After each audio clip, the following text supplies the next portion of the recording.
Feels weird.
Testing, testing, can you hear me?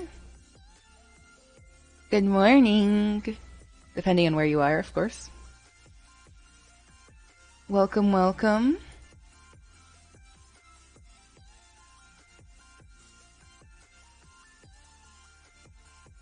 ZBrush, hi. Artits, Vaz, good morning. Sim, tô te ouvindo roboticando, que bom. Absolutely, yes. It's always good whenever it's working. That's for sure. How's everybody doing today?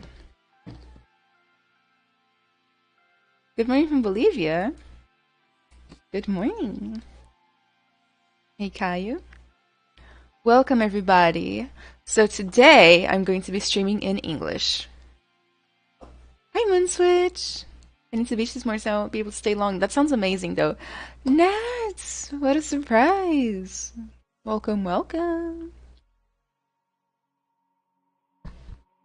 Happened to say hello. That's so cute, Moonswitch. Thank you.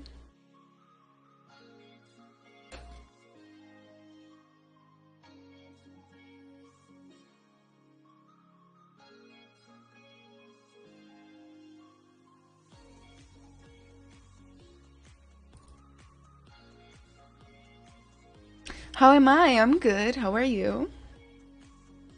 Good day, good morning. I have so many questions. What kind of questions do you have? You can ask any questions you want as long as they're somewhat related to what we're doing, or ZBrush, or arts in general. By the way, before I get started, I have a message. If you're watching from YouTube, make sure to subscribe to this channel. There are so many amazing artists, all ZBrush artists that stream on this channel every single day from all over the industry, actually all over multiple industries. There are people that specialize in toys, collectibles, figurines, animation, game design or game arts, just pure sculpture. And then there's people that do 3D printing. There's even one person that did theme park rides for a living. So make sure to subscribe to this channel. And leave a thumbs up if you like what you're watching throughout the process, and comment to let us know how we're doing. That is my message to you. I'll get better at that, so that's for sure. Beginner questions, that's totally fine, Link. Send them as you need to, okay? I have a sculpting question, but I'll wait for a moment for you to get started. That is true, I should get started in a sec. Super excited to see Pixologic tackling miniatures. They are amazing, right? Love miniatures. One of my first questions is, are you a student of Shane Olsen? No, I'm not a student of Shane Olsen, although I know Shane Olsen, and honestly, given the opportunity and the time, I would so be his student. So hard. I'm not very active in the stylized worlds, but I would like to be. I mean, this is stylized here, but you know what I mean. He's like he's very specific.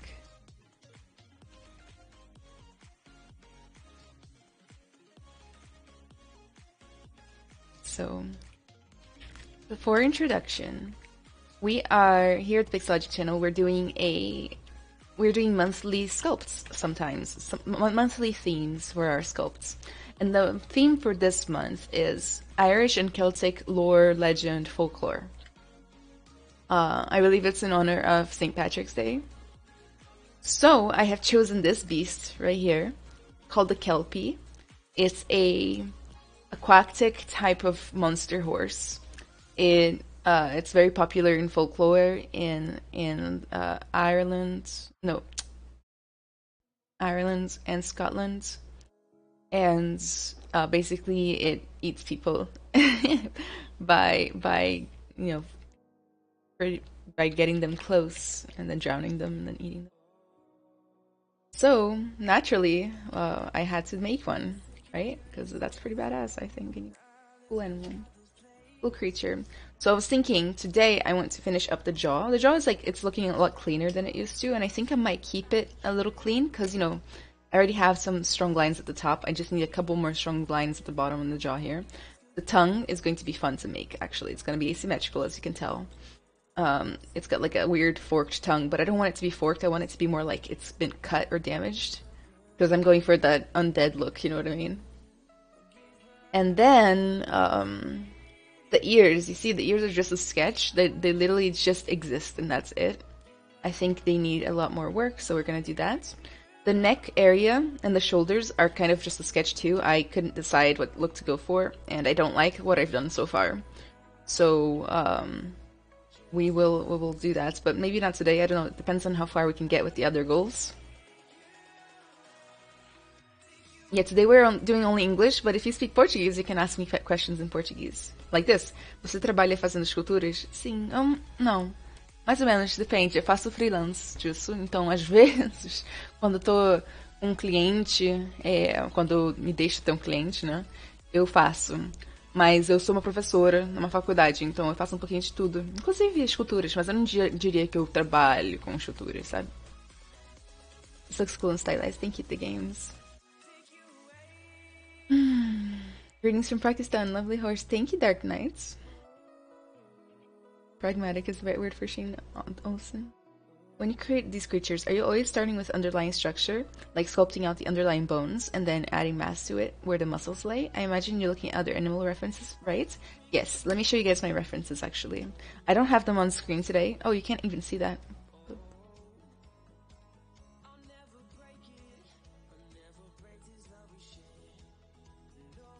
Like today, I changed my settings here. Well, okay, I have horse skulls and wolf skulls. For reference, I have the anatomy of horse neck, bones, and muscles. I have 2 pictures of very skinny, sad, poor thing horses, little poor things. So when I started making this piece, I only looked at horse and wolf head skulls, and then I improvised the rest. One of the things that I'm not getting are the tools to focus on so that I can practice with those along. Also layers. How do we properly use them? I don't get your first part of the questions. Are the tools to focus on so that I can practice with those along? What does that mean? Also layers. How do we properly use them?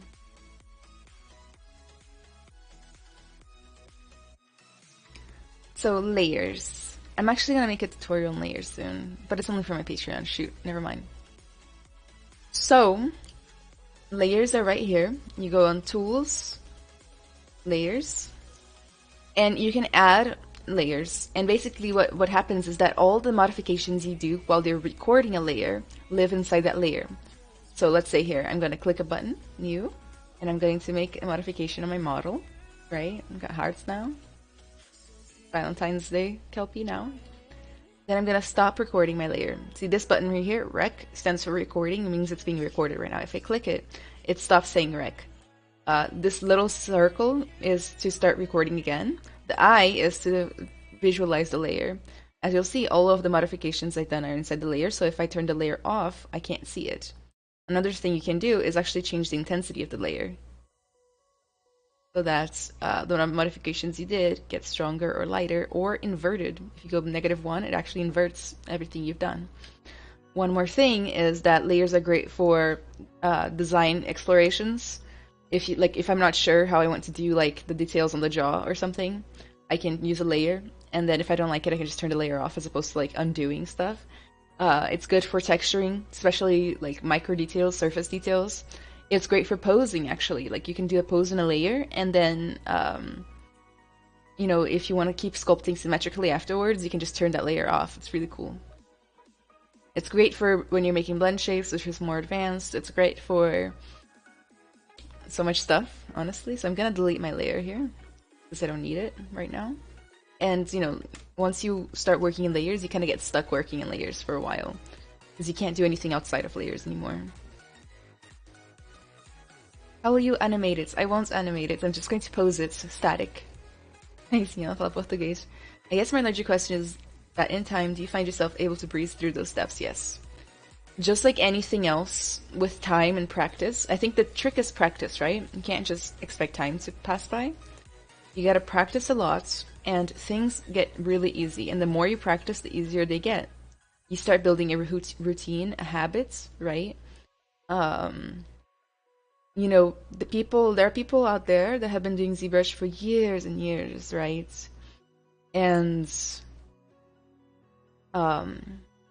they are so fast. People that can pull out sculpts right and left, right? Non-stop. So it's a matter of practice. So I'm going to dynamesh this tongue, alright? And then I'm going to start detailing it. I kind of want like a nice little monster tongue, I think. I'm gonna put ridges on the sides because I do that with every tongue I ever make, and I love it. I can't stop. It's too late to stop now, you know what I mean? So I'm gonna dynamesh that. So I'm going to delete lower here so that I can dynamesh it properly. Too low. And the only reason when I'm dynameshing this is because there's two objects. You see there's actually two tongues, one on top of the other. I'm gonna dynamesh it into one single tongue that has like separation at the bottom. No. Can turn blur down, resolution up. Sure.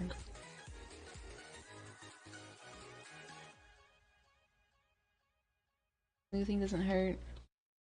Yeah, some solo. Of course, this was a great honor, but it was also a great challenge. Ideas take on a special appeal when they become... From bone to muscle to final detail. When you first get to learn ZBrush, there are a lot of tools that a new person can get all bogged down with, not knowing there are a few tools only. So what tools should we focus on? Okay, good question. Okay, so I recommend, alright, you only need to know, as far as brushes, move, play, damn standards, pinch, inflates, and if you're feeling a little spicy, clay buildup. Then as far as other tools, you need to know smoothing, masking. You need to know how to use the gizmo, right? Press W and you can like move stuff around up and down and rotate it, make it bigger and smaller. You need to know how to use subtools, right? So you can have multiple subtools. You need to know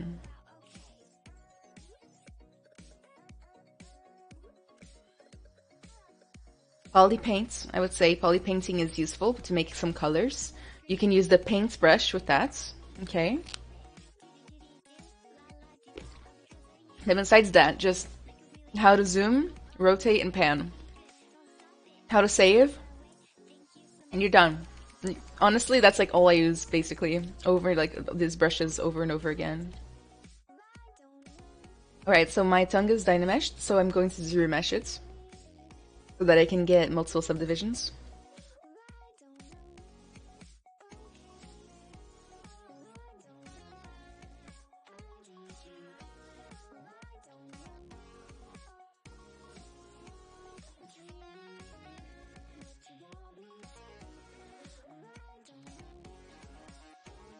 First thing I'm going to do is I'm going to work on the split. Here you see how I'm got like a zigzag pattern. That up a little bit.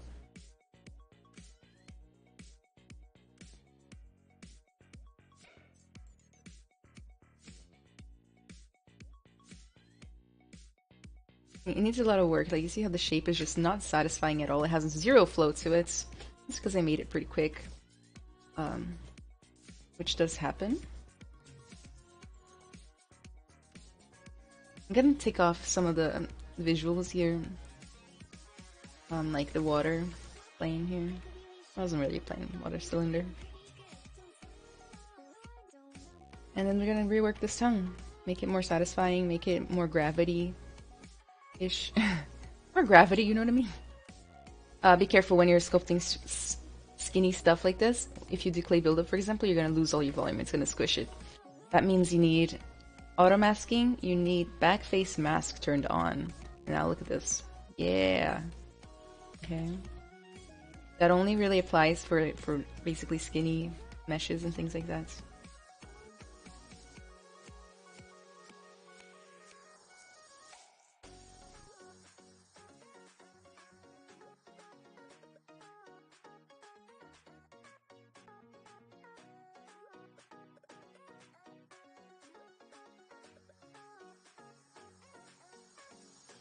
Alex, hi. Nice practice. So which tools would you say we should focus on if you want to do this? I already went over that. The thing about this need the most are the artifacts on top of ZBrush. Not ZBrush. Do I really need a tablet? Yes, Edgar. You need a tablet. You don't need a fancy tablet. Any cheap old tablet will do. However, using the mouse is very not How'd I put it? Not something I would recommend. I don't want to add like a bump here, like the tongue is like chunky. Gravity.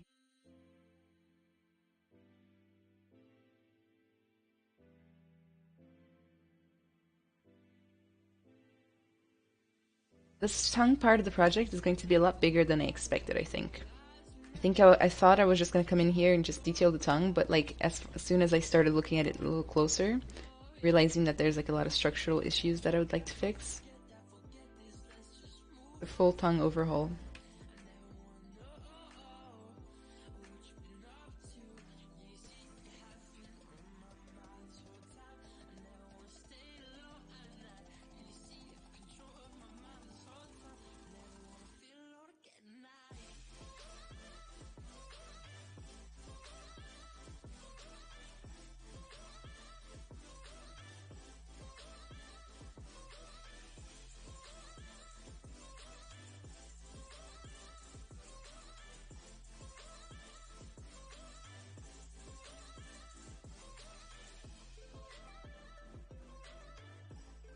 Thank you. What about the 4 views if we wanted to view side, back, and view at the same time? I think somebody recently asked me that, and I could not find a way for that to happen. I think it might not be possible as of right now. But if you want to ask the question to the people who make ZBrush, leave it as a comment on our YouTube video, and they'll probably get to it as soon as they can.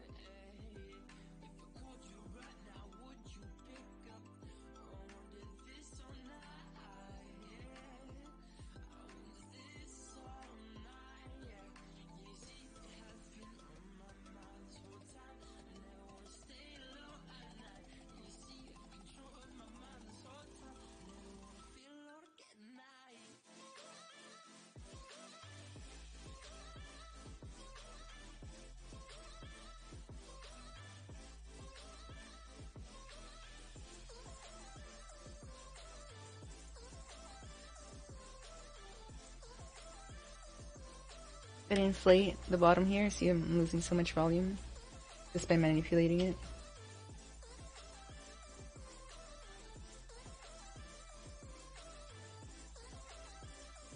My friends almost never use clay, but prefer draw standard. What would you say their advantages and disadvantages for each one? I didn't even draw standard. I mean, heard of that one. You mean damn standard?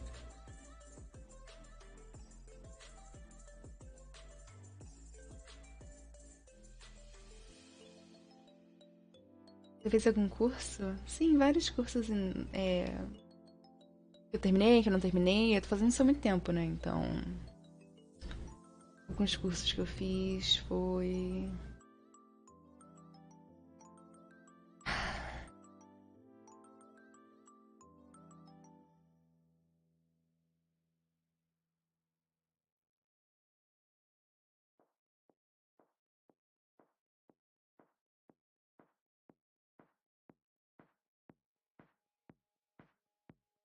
lembro mais. Eu fiz um do Alex Oliver, que era só vídeos.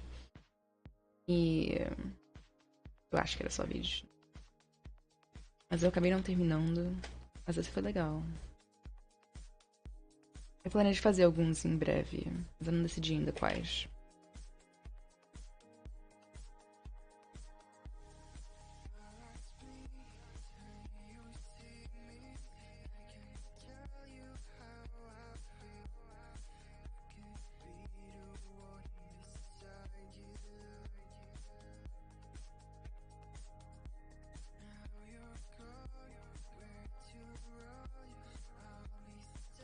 Você tem algum curso? Eu tenho uma mentoria e um workshop. Mas não é assim, curso. Só mentoria e workshop e... É no Patreon. Eu posso até botar o link aqui.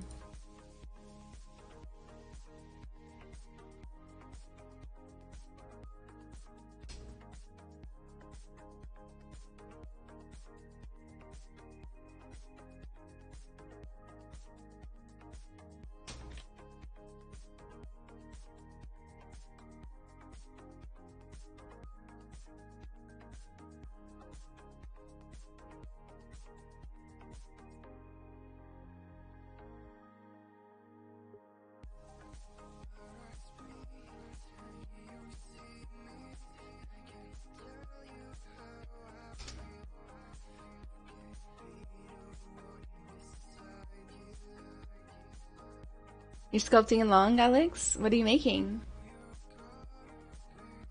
You mean the default standard, sorry. I'm not sure, like it depends on personal preference, I think. There are many brushes that do similar things. For example, I don't use clay. I use clay buildup. You know.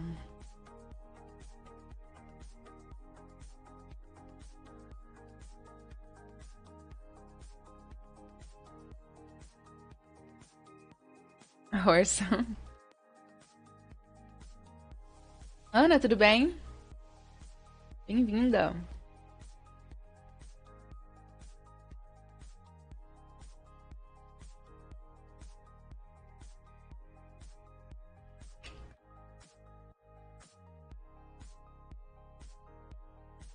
So I suppose I should introduce myself.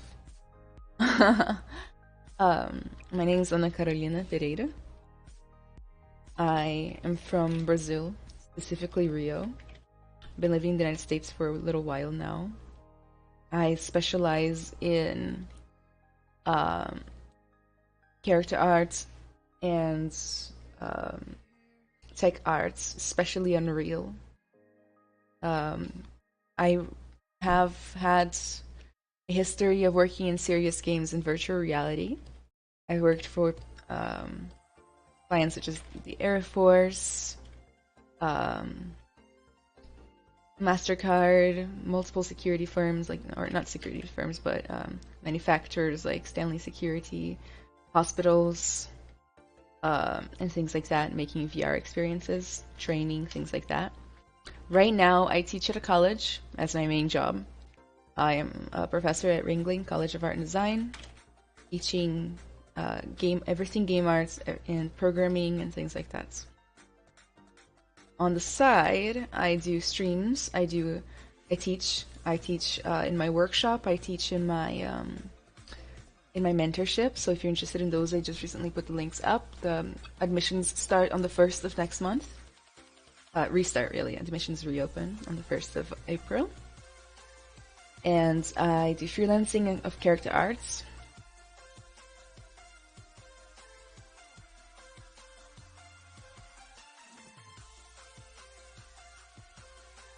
I do a little bit of everything, which is how I like to do it. Life's too short to only follow one thing if your heart tells you to follow multiple things, so personal preference.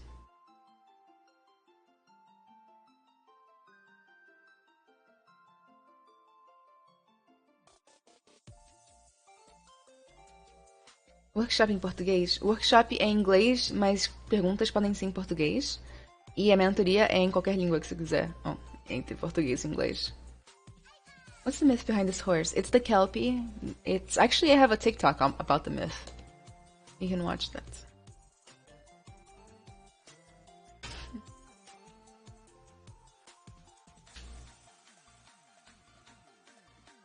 Gonna paint it real fast, some like dark gray and green color.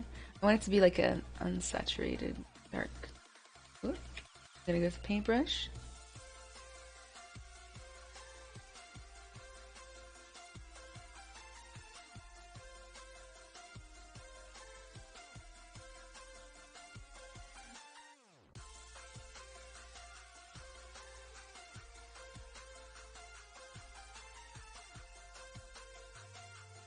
I think a little bit of purple on the tongue might be fun. You know how it is, a little fun here and there. Good.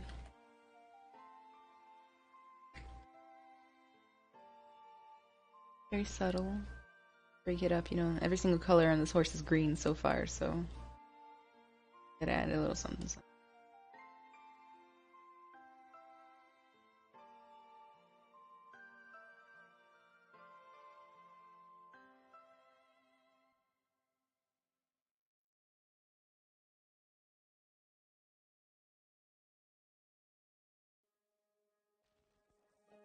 Very subtle.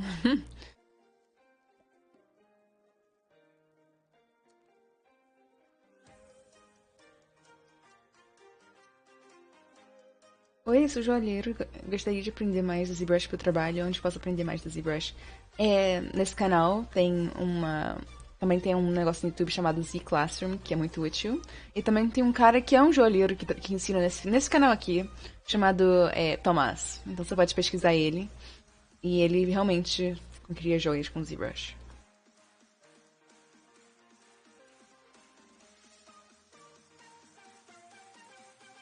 Will you 3D print this horse? If I ever start 3D printing, yes, I will 3D print this horse. I don't have a printer, and it's complicated. How much time will it take for you to sculpt it all? Oh man, I don't know.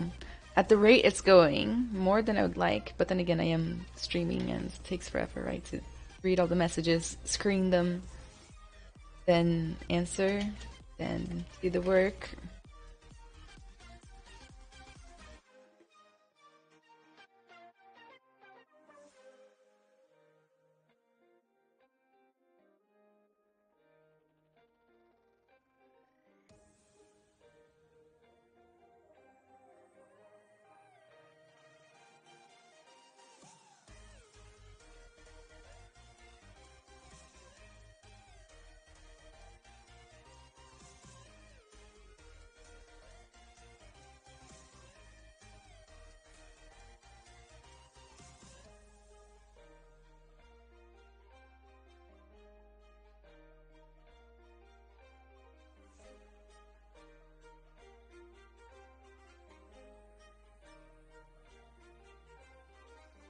Interesting. So your teacher, do you have any tutorials for sale for new beginners? My interests are in the world building and character design for games, also toys. Link, I don't yet, but I plan on making them. This year is dedicated to mentoring and making tutorials and things like that. So I will 100% be making those, just I simply don't have them yet. It takes time to develop. But I am developing, so...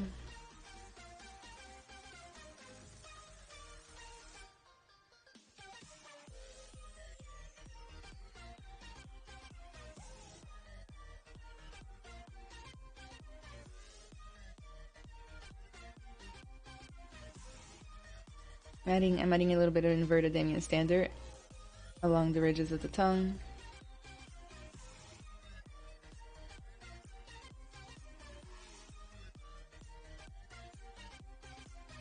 Get some nice action lines through this tongue.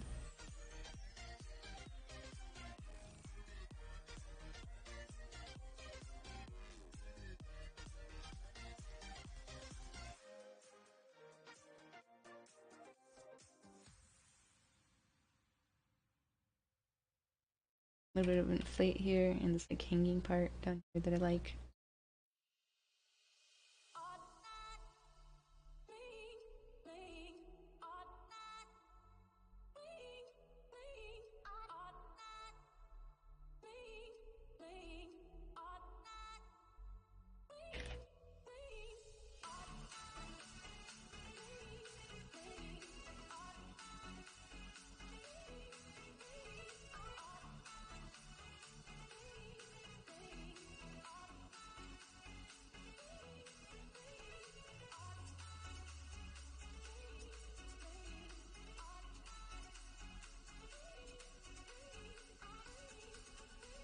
Wrong title on YouTube. I think if you refresh, it should be fine. I changed the titles today.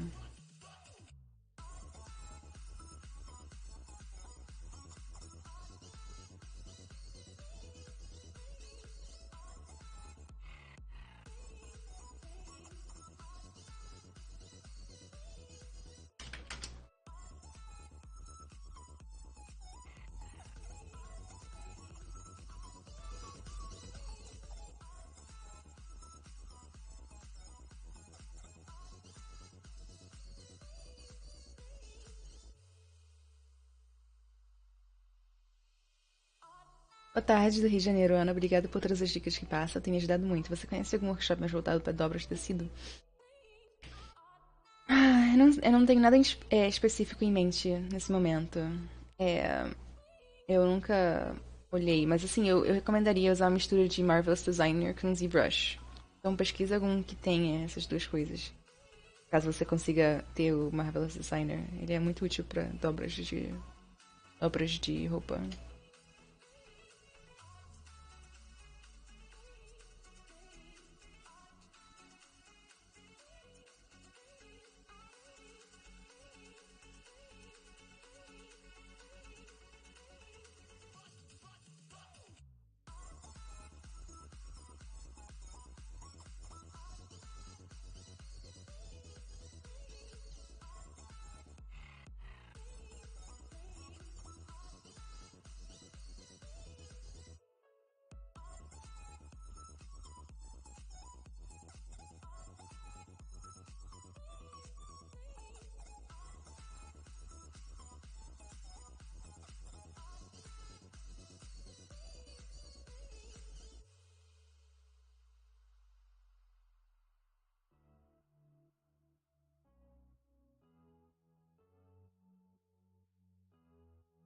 Vou botar uma fotinha aqui do bicho em cima pra quem chegar novo saber o que eu tô fazendo. Depois ligar o solo aqui na linguinha pra poder focar um pouquinho mais nela.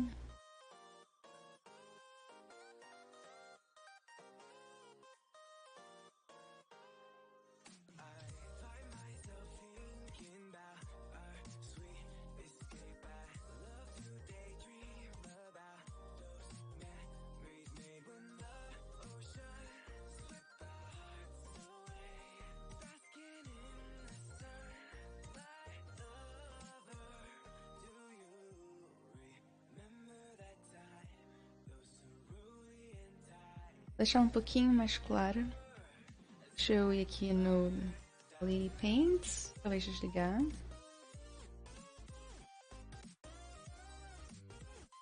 pouquinho mais fácil de ver. Importante ver, né? Turning off my poly paint here so I can see a little better.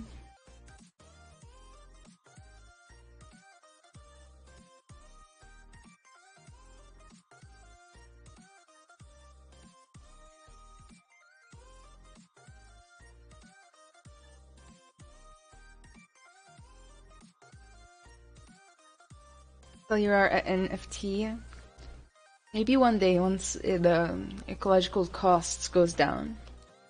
Carbon, hi! Uma brasileira por aqui. Oi, Cauê.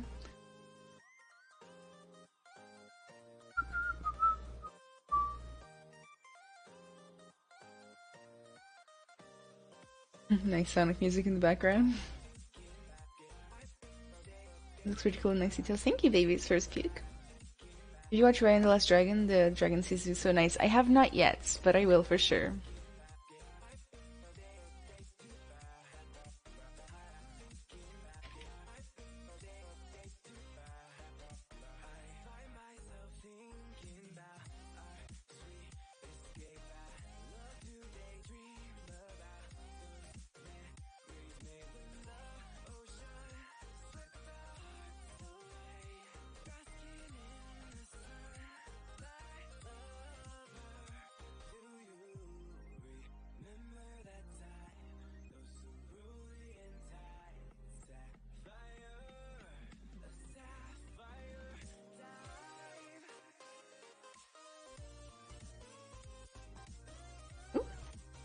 A glitch there? My tablet does that sometimes.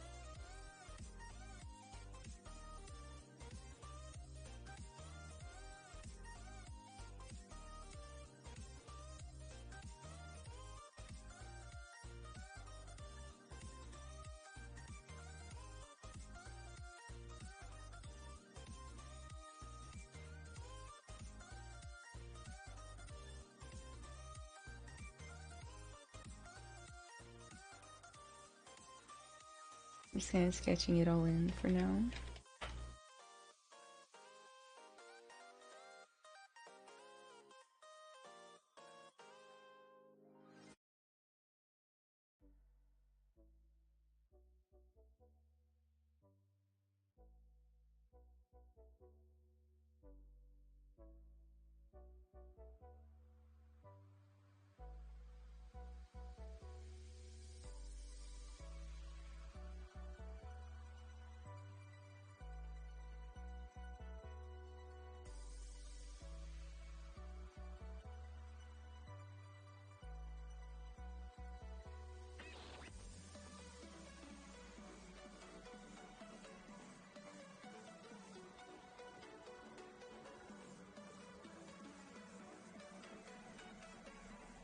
A little lumpy, but okay, just sketching time.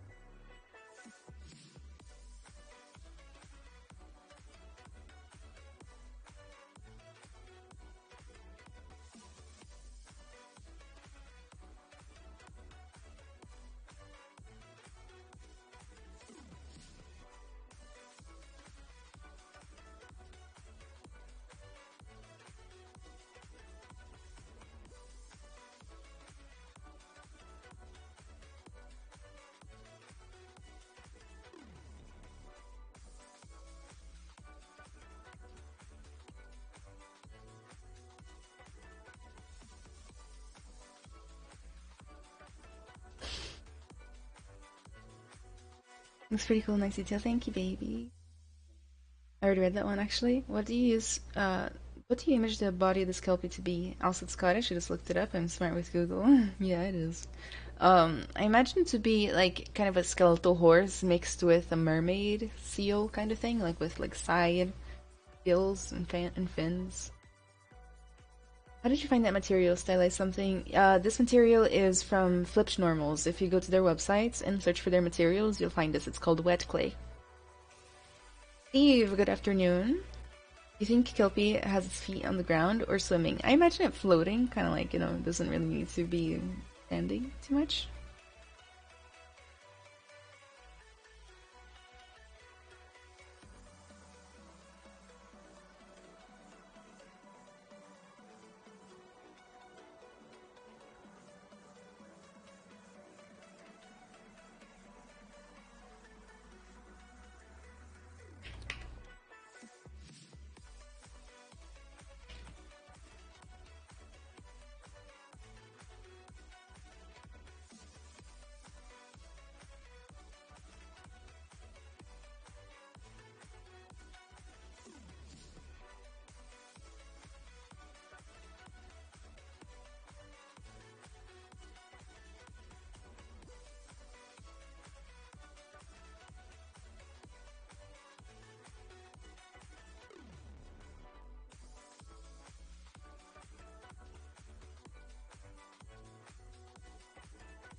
By adding those features.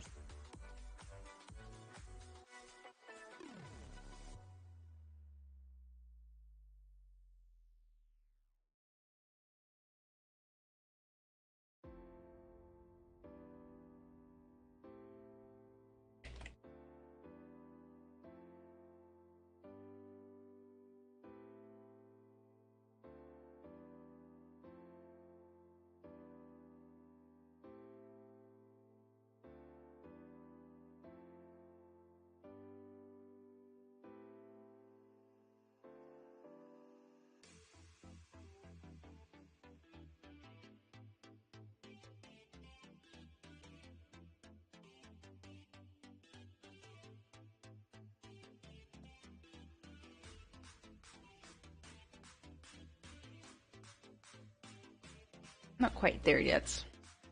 How long will you stream today? About 3 hours.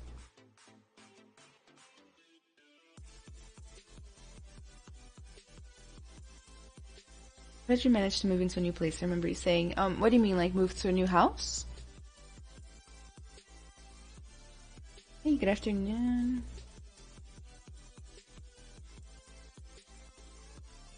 How do you hold the anxiety? I try to focus on just one part, like guys.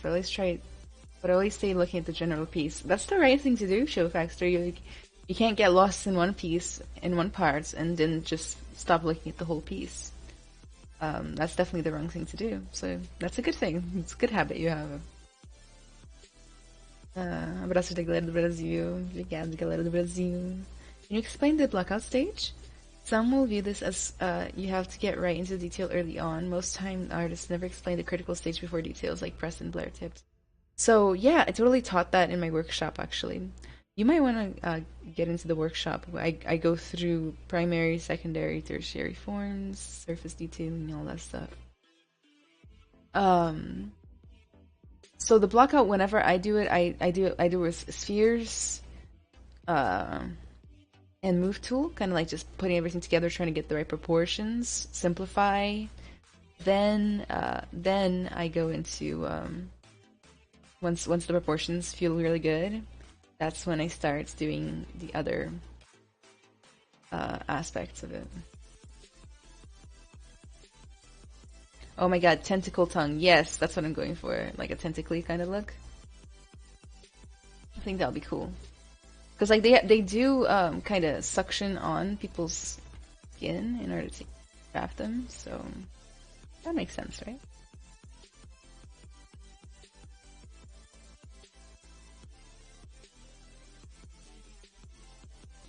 I just kind of got to figure out the look for it. This piece is being designed on the go. So I do a lot of sketching.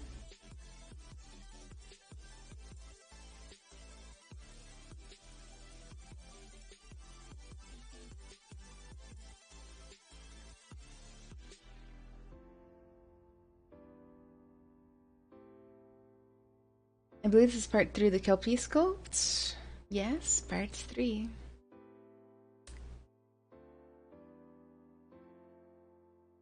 What material you're sculpting on? It's wet clay by Flipped Normals. You can go get it at their websites.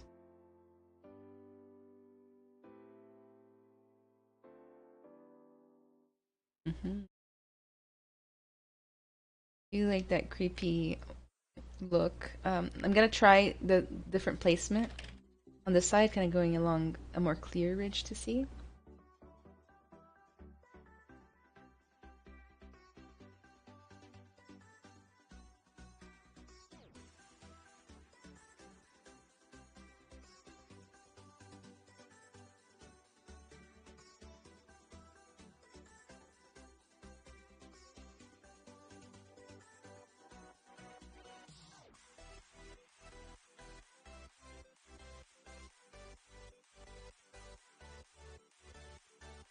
I think I like it more on the side, but of course it needs to be neatened out. You know, so it's not messy. You know, it's continuous.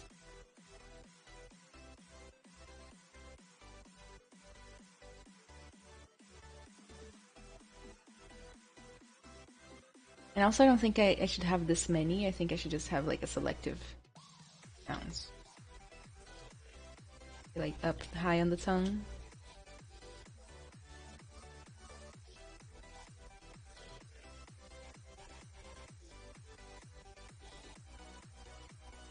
That's kind of the look I want. Up high on the tongue, I want holes. Then I want them to fade into nothing. Then maybe like starting to come down the tongue. I want a couple holes.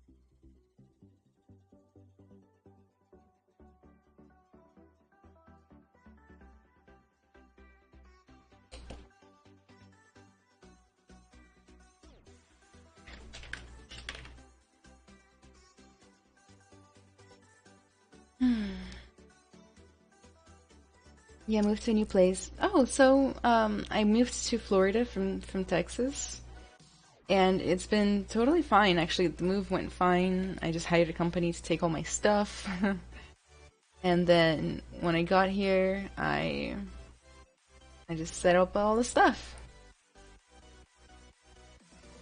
I was kind of nervous with COVID the whole time, but turned out okay.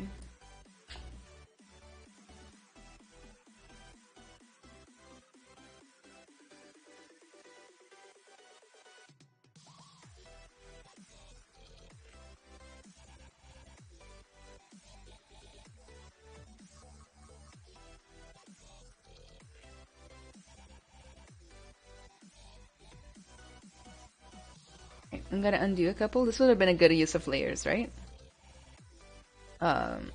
So I'm gonna undo until I got kind of more clear tongue.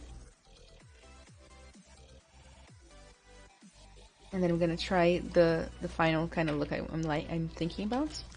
I'm just gonna kind of smooth out the area that I want the little suction cups to go on. Create a nice little space for them.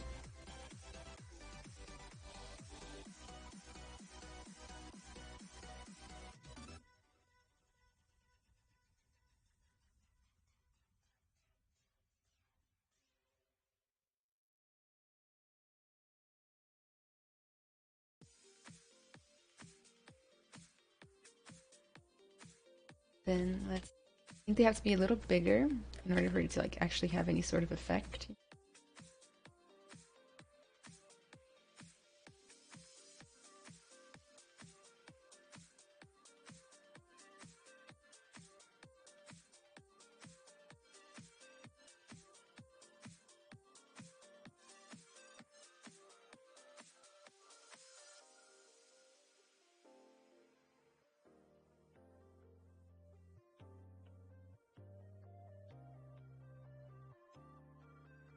Okay, and I'm going to create the cavities.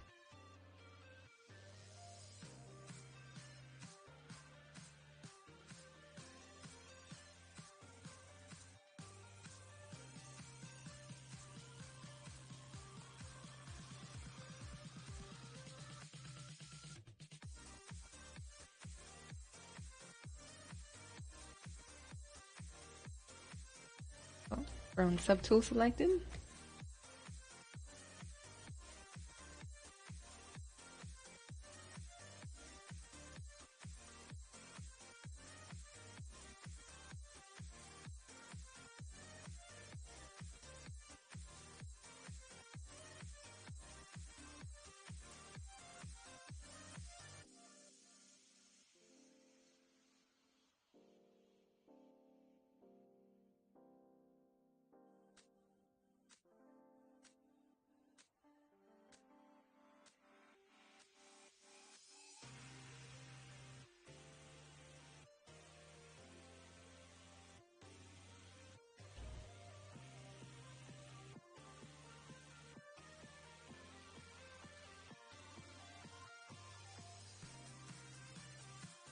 Once I start painting my 3D character, then how to start sculpting without color?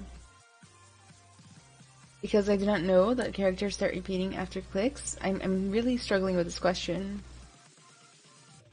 So if you're painting your character, right, and you want to see it without color, you can just go to Tool, Poly Paints, Colorize, and it will turn the color off for you. And you can turn it on and off this way. You can also go to Render, Fade Opacity, and this will fade all the color for every tab tool, everything visible in your project.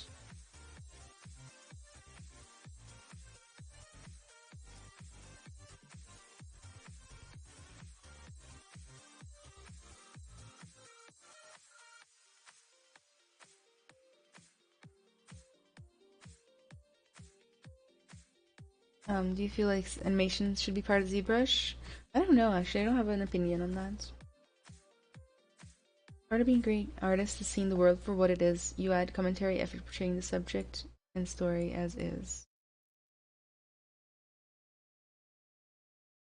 How to be motivated while working? If I stuck in a project, how do I get out of it?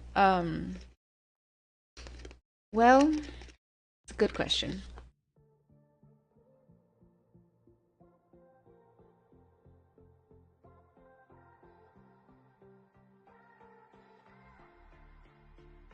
Every person I find that every person gets motivated a little differently. So you gotta explore different motivation methods and find out which works for you.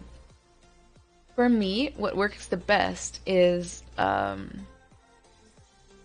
to think big picture, right? If I'm feeling unmotivated, if I'm feeling down, or whatever it is that I'm feeling, if I just think big picture and remember, why am I doing this? What is my goal? What am I trying to achieve? How do I want my life to be in a few years? Just focus on that image for a while. That's my method. So I'm like, okay, I don't feel like studying today. I don't feel like doing my course today, whatever, okay? Whatever it is that you're feeling. Stop up for a moment and think, okay, I understand I don't want to do it today, but doing it today is going to help my life be so much different in 5 years, right? Because it's your habits, your everyday habits that kind of control your life almost. So I just think to what I want my life to be. Like, oh, if I do this, I'll have more skills. If I have more skills, I'll have more jobs. If I have more jobs, I'll have more this and that. And just thinking big picture and reminding yourself of why you do this, because it's really easy to lose your sights. Remember why you do this in the first place, and then that motivates me. Even if I still don't feel like doing it, I now know that I have to do it, and then I do it. If you get stuck in a project, ask somebody, take a break, do some Googling. Research never hurts, right? Try to find out some solutions for it.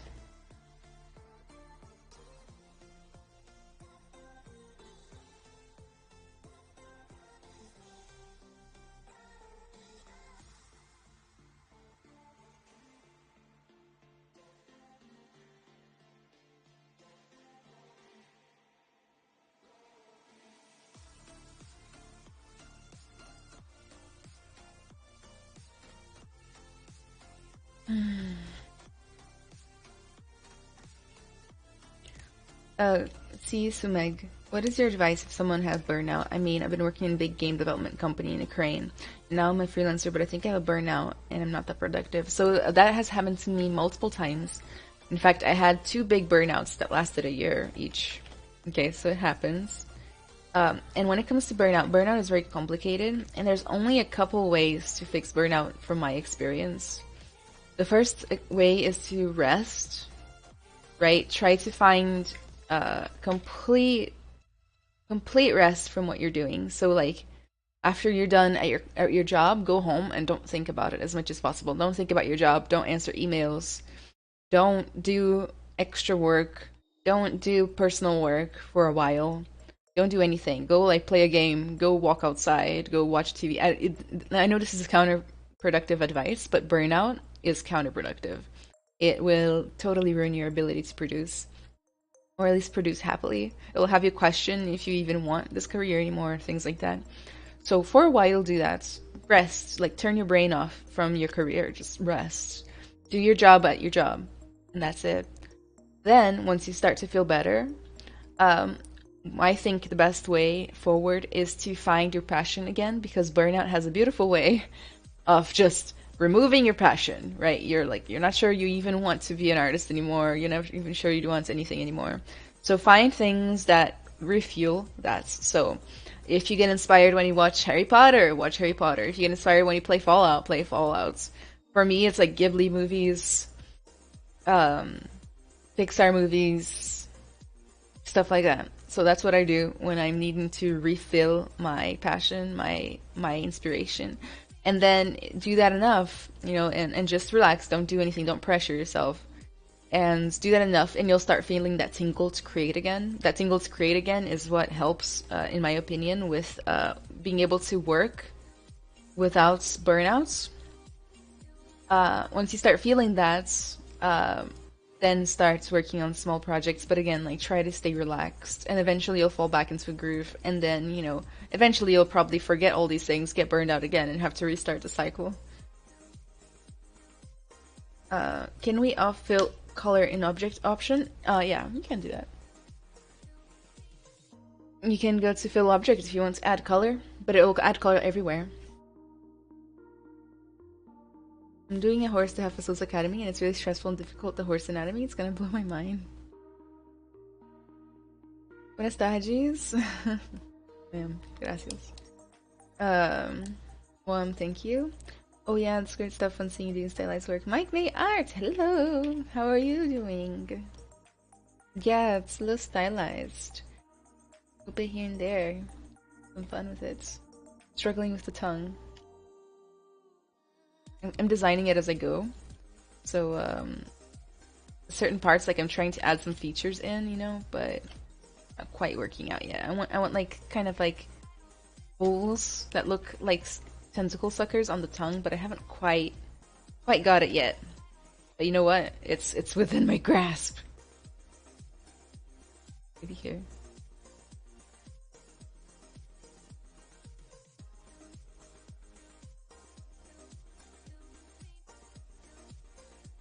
Because like over there is too close to the teeth, and they were kind of fighting for attention, right? Gotta have more balance than that.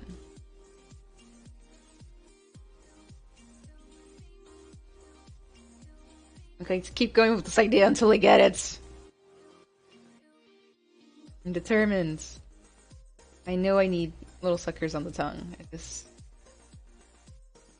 not totally sure yet how, okay?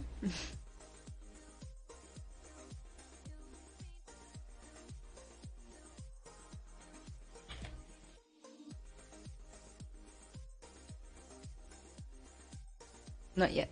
Not this. Maybe just down the center. That's what I need.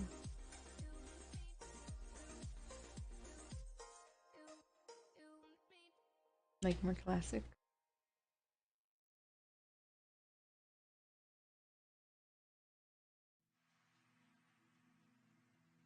But then it's gonna look like it's eating an octopus.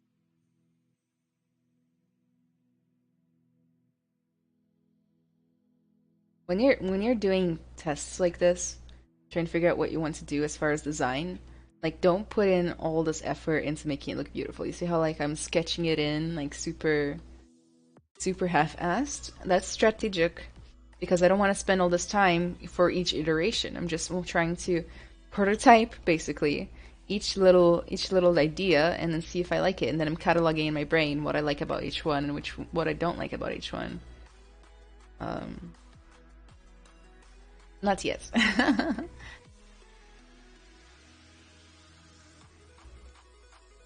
um, because of Santa Claus, the toys his crew makes inspired me to one day become a creator. I know this may sound crazy, but thought of creating something from nothing to something amazing. Yes, Link, that's a good idea. That's a good inspiration. Making something from nothing is one of the greatest art rewards. My inspiration would be Ratchet and Clank, Chucky, Disney's Zootopia, and The Secret of Neem. Have you tried 3D printing your models? Favorite cow? Never. But soon, maybe. It's scary, but I would still pet it. No.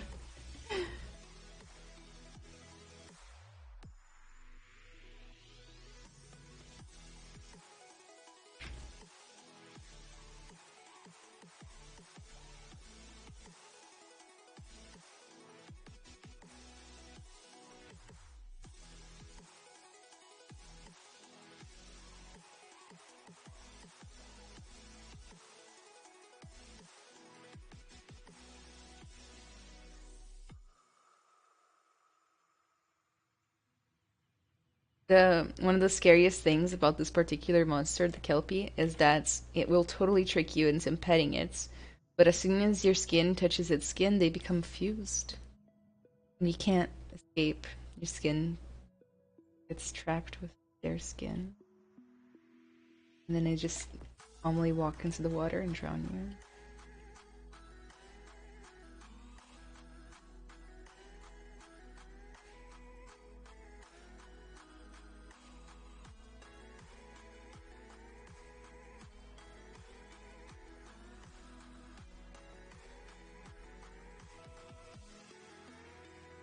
%98 of the time I feel like I sculpt and then control Z everything about 20 times over. Maybe you need to practice some, what do you call it? Real clay sculpting. Because you can't control and do real clay, right?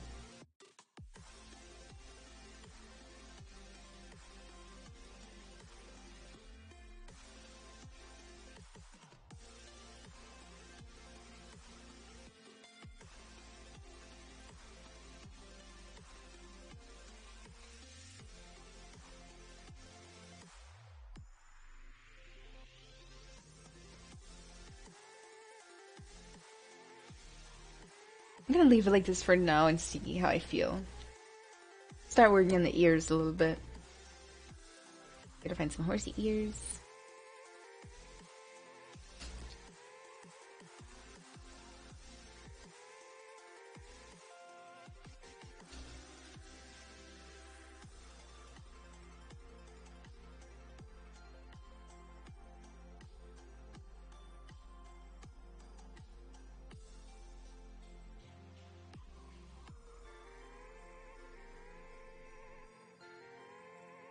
So during the sculpting process, since I just started this as a speed sculpt and then decided to take it a little further, the ears kind of became fused to the head a little bit. I'm going to just work it and see what happens. I might have to, fix the topology. For now, let's just see what happens.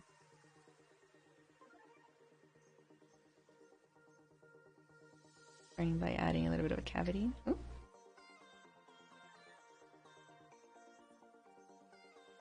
Reminded me somehow of that show from Brazil, Fairies and Siren that Drowns You, Invisible City. I've seen that show. Adorei. I loved it.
Any tips for beginners, Maha?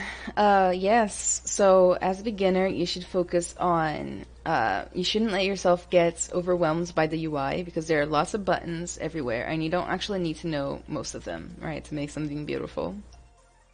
Then the second tip is to focus on your fundamentals. You can really just make beautiful art if you can do observation, if you know proportion, lighting, contrast, things like that. Fundamental theories, not theories. Fundamental. What you call that? Study topics. Fundamental study topics.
Let's pray there is more than we know as the countryside clears and the city's full of the world. The world is yours.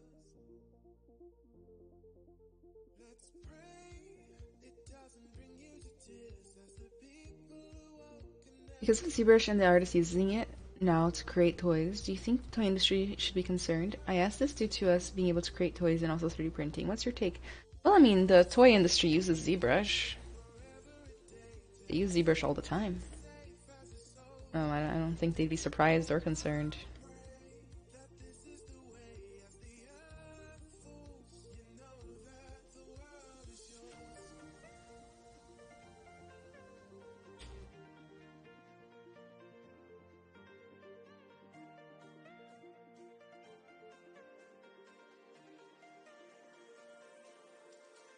Like every ZBrush summit, there's like a bunch of people from Hasbro and other toy companies there doing talks.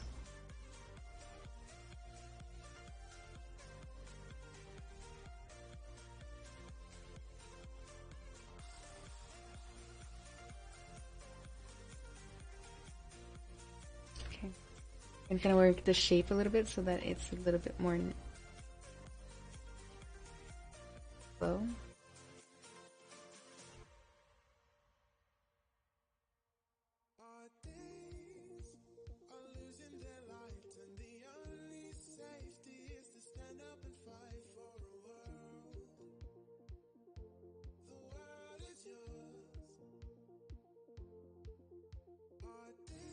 I really want to like add some cuts to the ears and make them very, very messed up.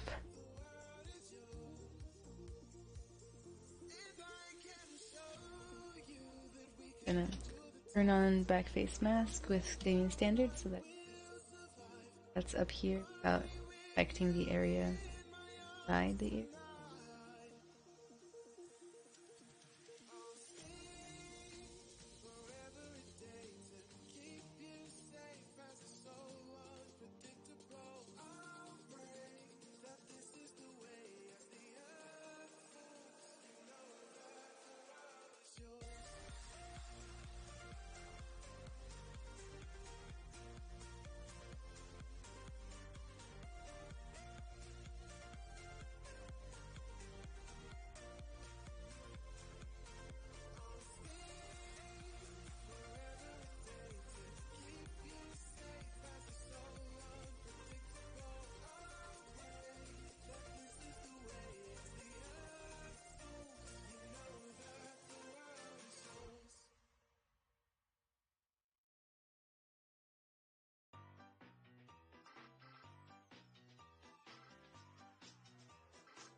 Always looking at the big picture model and how this affects it.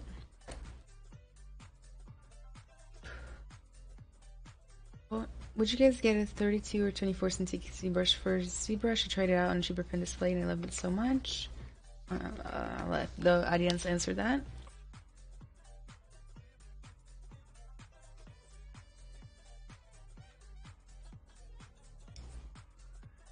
I've seen it difficult for traditional clay artists to move to ZBrush because of the computer learning curve.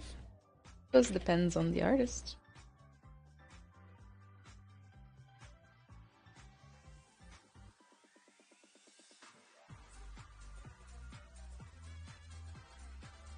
This playlist is all over the place.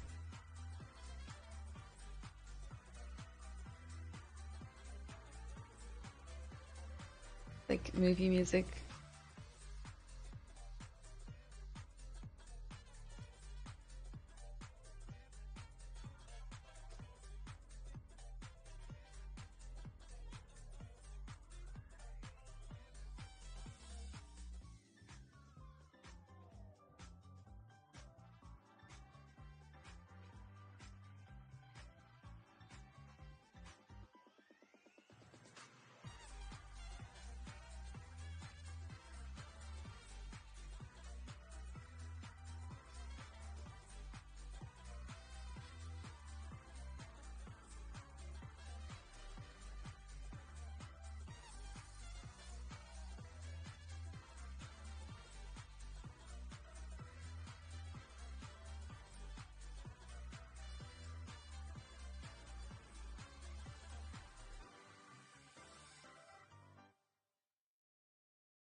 What time is it in Brazil?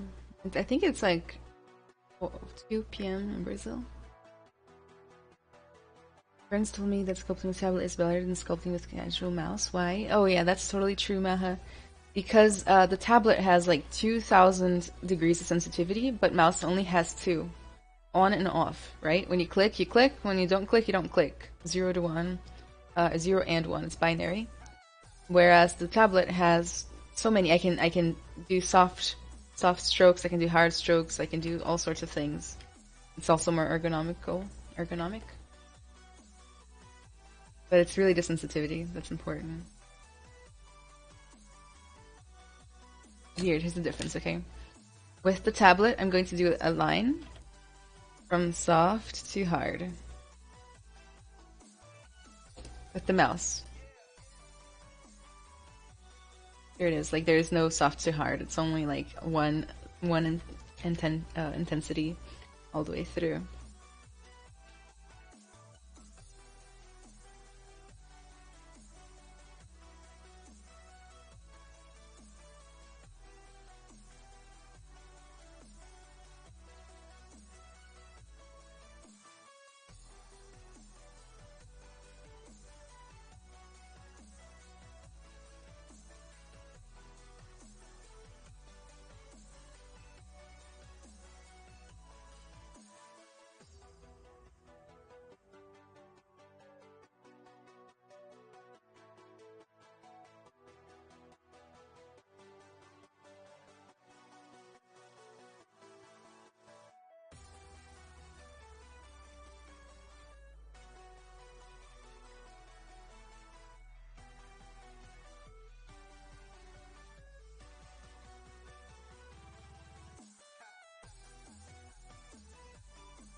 sec, guys.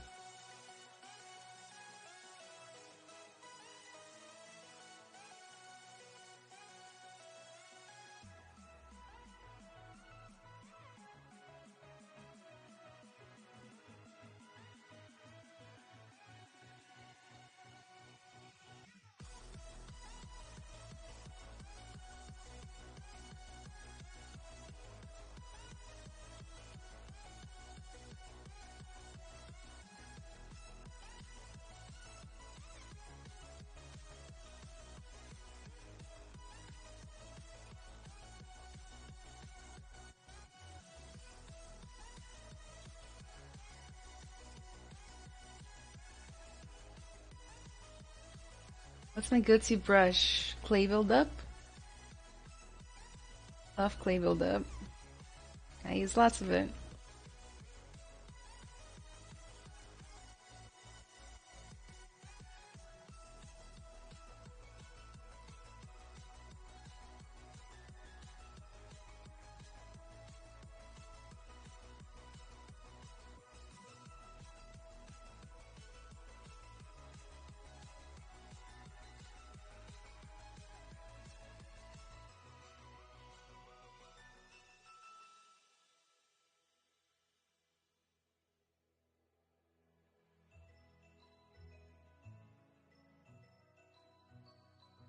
Are you going to sculpt the base for this model, like water or something? Yeah, I actually blocked one out.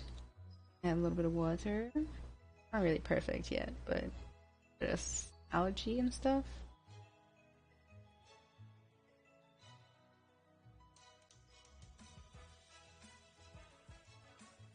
But yeah, it's just a block out.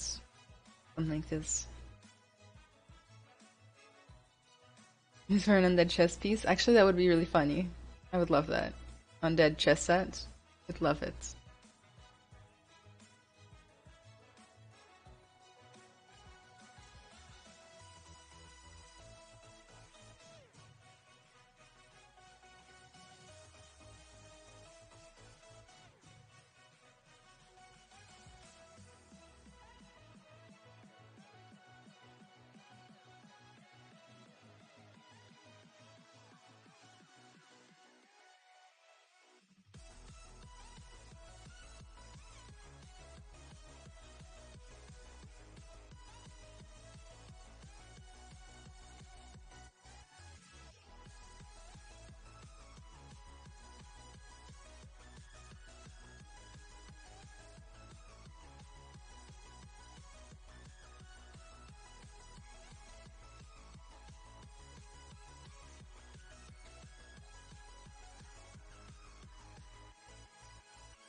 I prefer something like this for the design. I'm gonna squish it in for now, and then I'll fix it.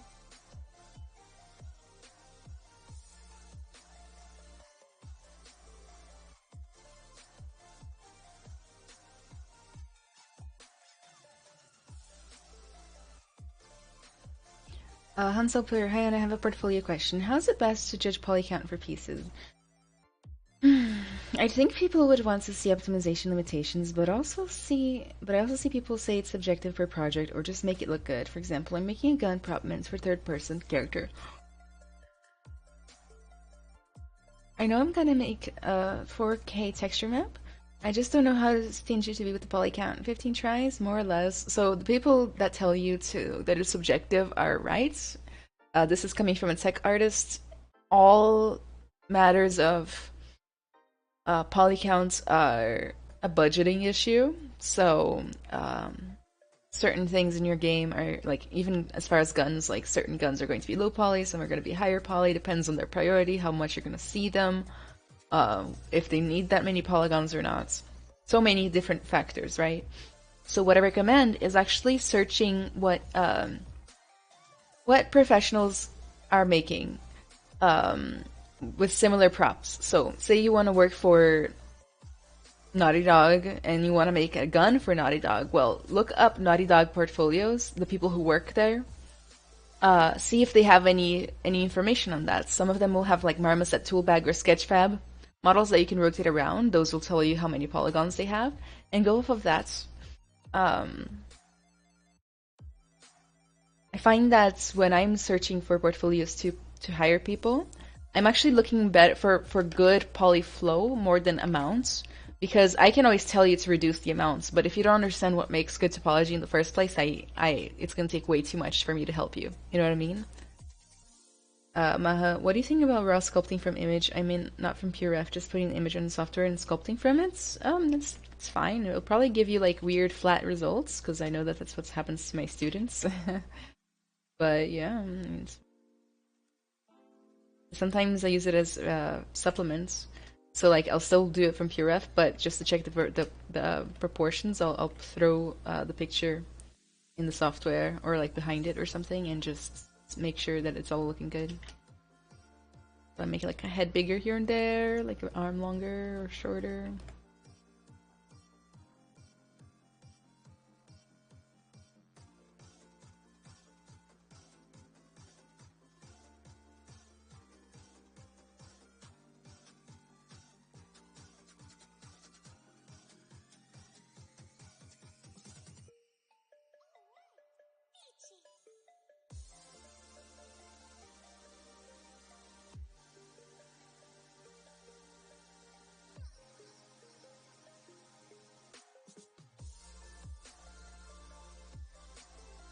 Go ahead and quick save this before I lose it. Concerning the horse I'm working on, now I have something I can work with. I'm taking a break, taking a walk, and then coming back to see what the mess I created. There's a Marvel chess set, which I thought was cool looking, but might get confusing which piece is which. What program do you texture with? Normally Substance Painter. How do you blend the colors in polybanes? You can blend them by actually smoothing them. So when you go in your smoothing options by holding down spacebar and shift, make sure RGB is turned on, and then you can blend colors. Let me show you. Red.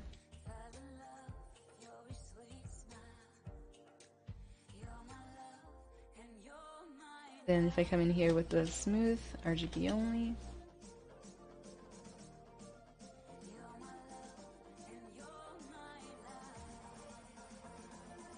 I'm gonna unset that.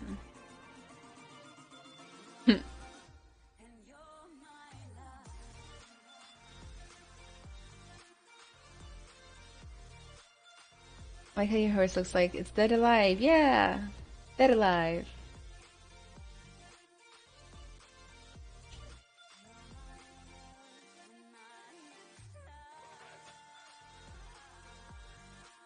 Oh, that's nice. Thank you. No problem, Jack.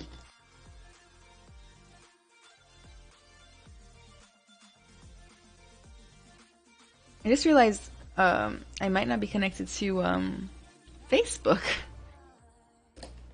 If you guys have been talking to me on Facebook and I haven't been responding, I'm really sorry.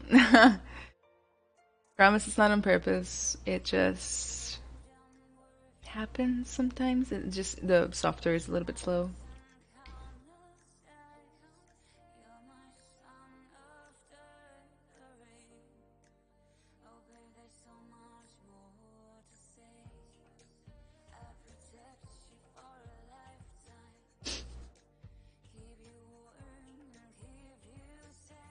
If you want perfect line nose, you put in front and side view and just follow the lines from the image. You can try.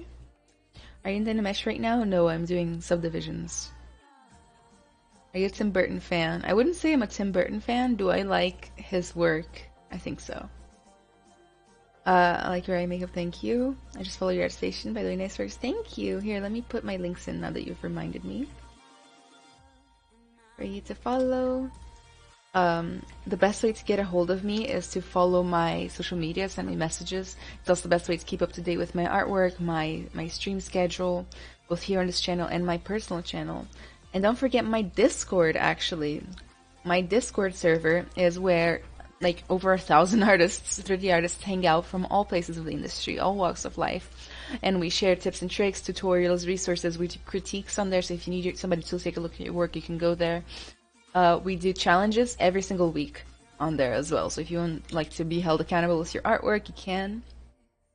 Then, last but not least, if you want a one-on-one workshop or a one-on-one mentorship with me, you feel like you're stuck with your career, you need some help, you need somebody to hold you accountable directly, face-to-face, or you want to participate in our workshops, make sure to check this next link out, my Patreon.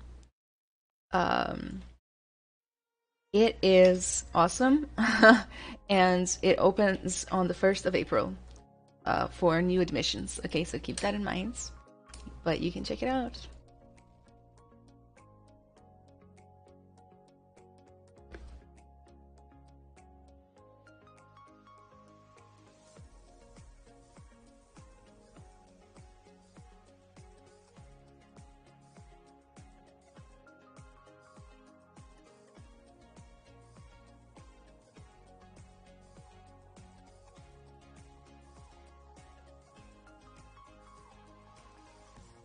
See how I deformed the bottom here?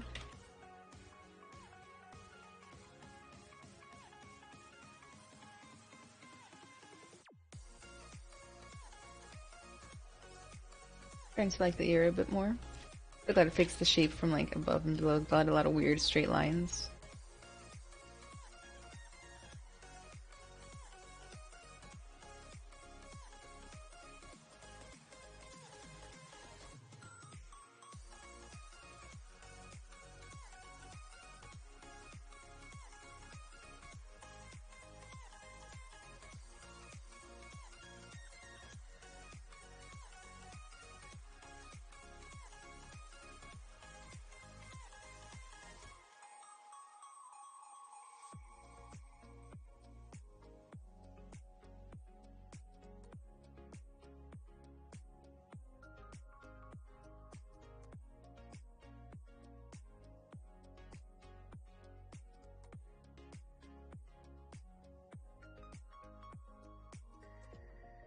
Why haven't you shared most of your sculpts you've done on Pixologic in your ArtStation portfolio? Good question, Alex. Because I don't consider those to be refined enough.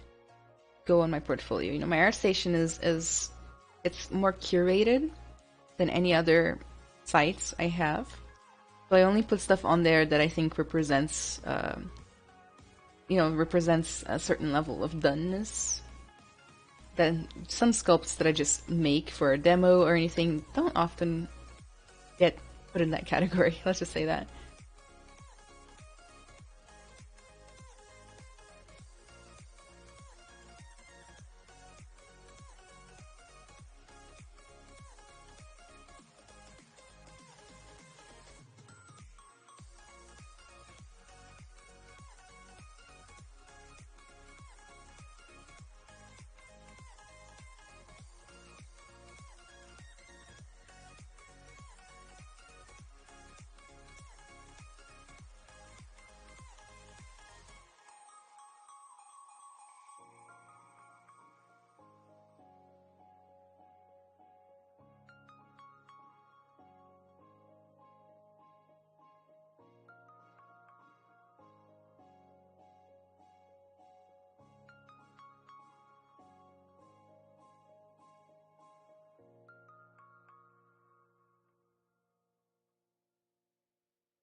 think about these little holes for a sec.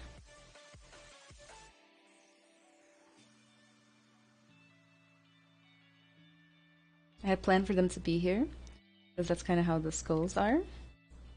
But it might be a little too harsh. I might have to do more of a blend.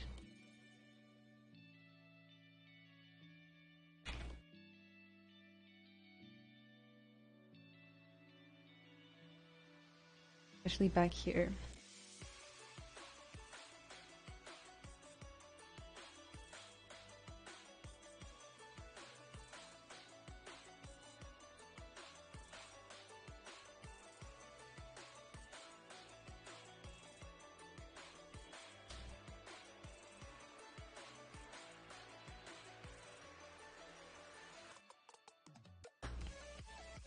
I bet Hennings would love this design. Who's Hennings? Smarties! Kelpie's looking gorgeous this morning. Thank you. It's the new moisturizer she has on. I think you should share your work. You've done some pretty cool stuff over the years. But I do share my work, just not on ArtStation. Hi, ZBrush Princess. How are you doing? What was my inspiration for this cute horsey? So, on the Pixologic channel here, we've been doing like monthly themes. And the theme for this month was Irish and Celtic folklore. So I started researching and I saw the Kelpie and I'm like, yes, I have to do the Kelpie. I was auto-inspired by the Kelpie existence. Would you say going to uni to study 3D is a must, or do you think it's just as viable being self-taught with a very strong portfolio? Do employers care? Spencer. So this topic is very sensitive, or not sensitive, okay, it's very complex actually. So do you need a job or a degree to be a 3D artist like you would if you were a doctor? No. Okay, it's not a requirement, it's not a hard requirement. However, there are pros and cons to both choices, especially considering your life status. So let's get into it. So first things first, you have to understand yourself and understand your work ethic and your motivations, right? Because not everybody is cut out to learn by themselves, and that's just a fact, and it's not a shameful thing. You gotta be honest with yourself if you're one of those people, like sometimes I am. If you need external accountability, validation, and things like that, then you might be better off going to college, because you'll make more progress in those 3-4 years that you're in college than you will 3-4 years alone. If you're somebody who gets confused a lot, can't decide which way to go, if you get distracted, if you procrastinate, things like that. The college will give you hard deadlines, it will give you exactly what to do. So that's one of the beauties of college, okay? So that's the first thing. If you find that you have perfect discipline, which a lot of people do, and you can do it on your own, and in fact college would be a distraction, then try that. You know, no big deal. Then there is networking. So college will give you a lot of opportunity to network with professionals, teachers, and fellow students who will then become professionals in the industry. So it will create a strong platform for networking. And as you know, networking is one of the, in my opinion, one of the 3 main things to do to break into any job, any career, and be successful. Then 3, there are some scenarios in life that make this decision more clear. First things first is, if you ever want to become a teacher, then you'll probably need a degree.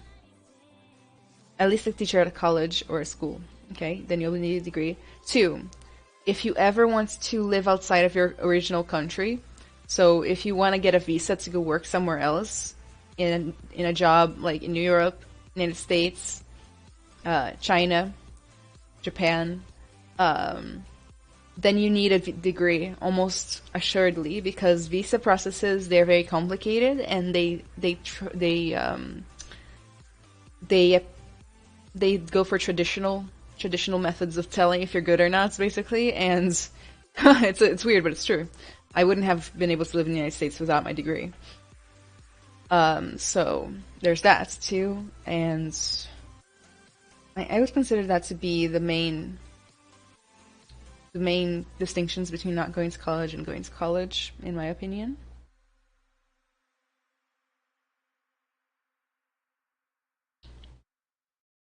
Why do you doubt yourself, Anna? I told you it's about refinements, not self-esteem. Would you say I already read that one? I was randomly scrolling through YouTube and found your live in here, so love you. Love you too, there, ZBrush Princess.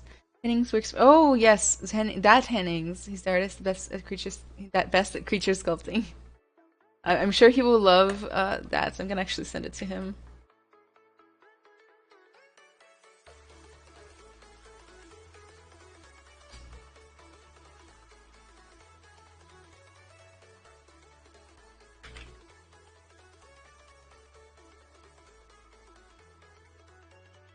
What's my degree major? I got a major in game art and design. Spencer, honestly, best answer I've had. Thank you for the advice. No worries.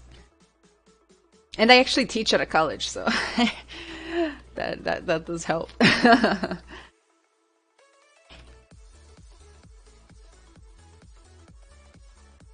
Wouldn't have been able to do it without a degree, that's for sure.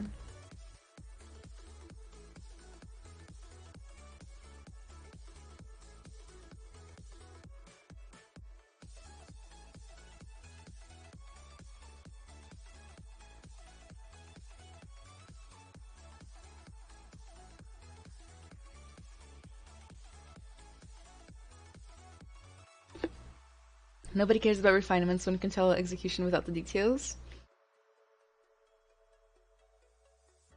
I care about refinements. In fact, all of my mentees and my workshop people know that, so I'm like, is this a bump? Ah! Some sort of drill sergeant of refinements.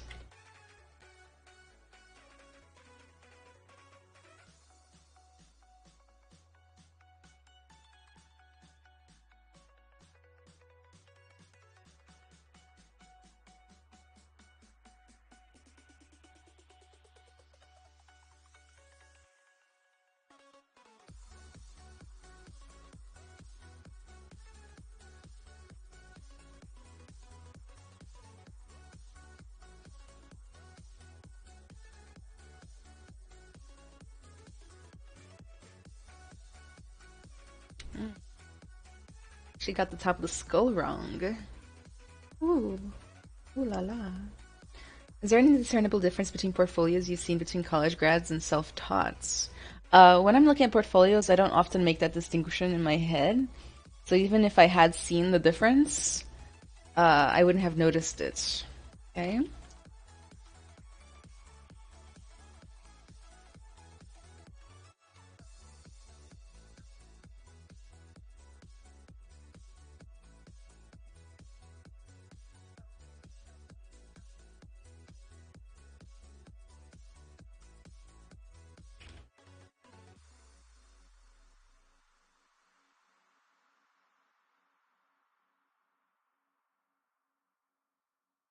Trying to put ears on something that's just a skull is a little complex, I gotta tell you. For me, anyway.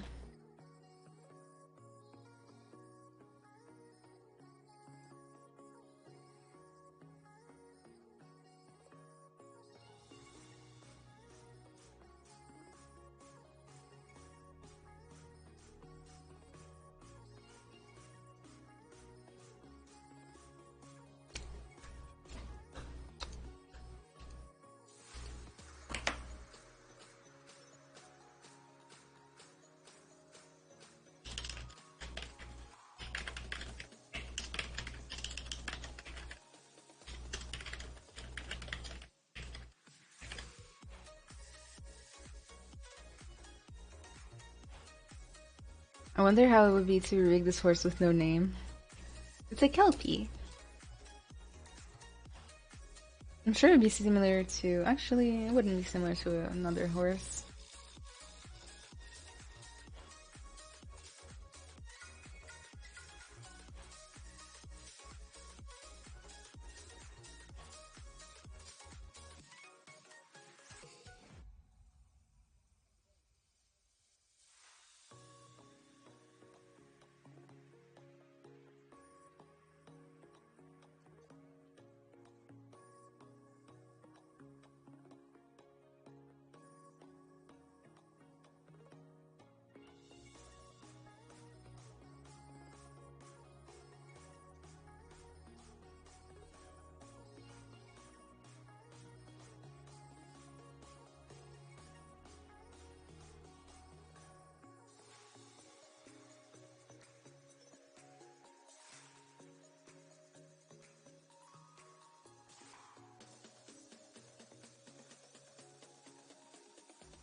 I might just take the ears off completely. Sometimes that's what it takes. Take off the ears completely, do the underlying skull area, and then put the ears back in. I'm thinking about it. I'm thinking about it. Maybe not right now, though, but in some time. Then add a little brain or something in there, like underneath the surface.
Take out the details from any sculpt, and I'll tell you whether it's a good sculpt or not. I think most artists hide their flaws in their details. Devil is in the details. Show your work. Oh no. I promise, all of your requests and pressure won't work.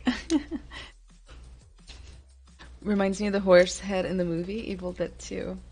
Oh, I have to see that still.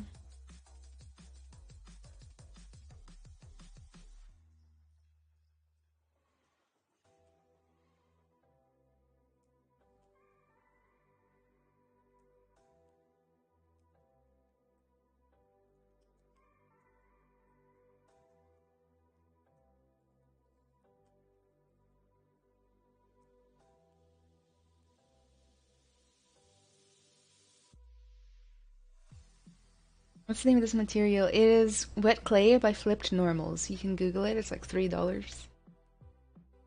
How to practice sculpting? Man, that's a big question. How to practice sculpting? Well, I mean, there's only one way to practice anything, and it's to do it, right? And then do it often, do it as a habit. And then, always, study about it, read about it, watch tutorials, and just keep doing it.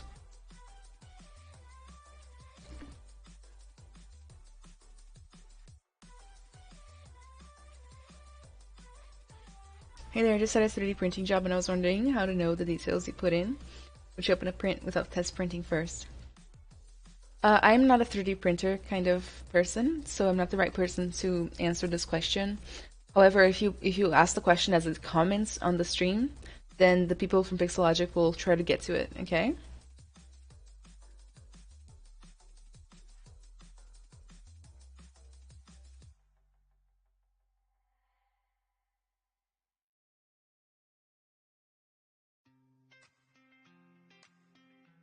I keep thinking about like adding like the blur, the gentle blur of a pupil, iris. That's fucking creepy, right? Isn't that really creepy?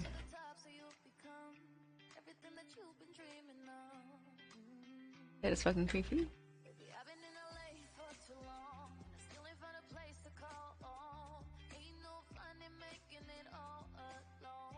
Looks like an egg with an embryo inside or something.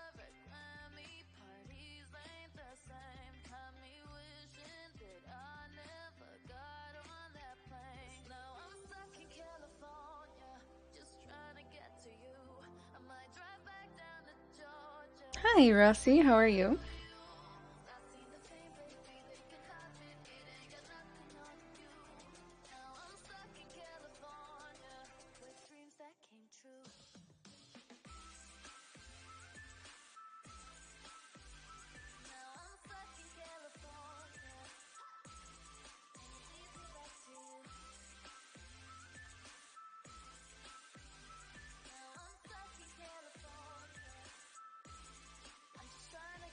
Marmax, hello.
May I ask a question? Sure. I will answer any question that I can.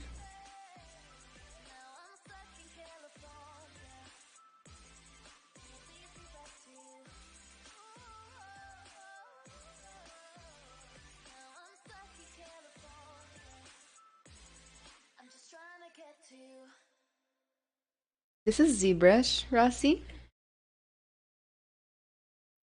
The digital sculpting tool. Which is the software that works best with ZBrush? All of those work pretty well with ZBrush, Link.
Chandan, hello.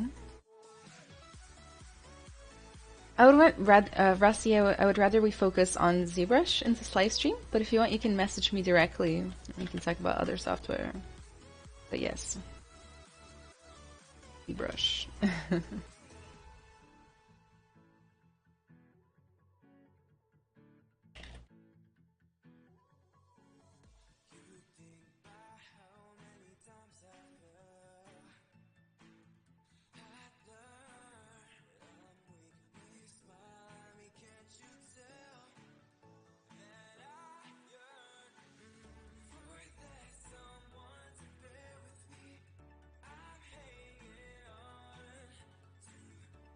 All right, Rossi.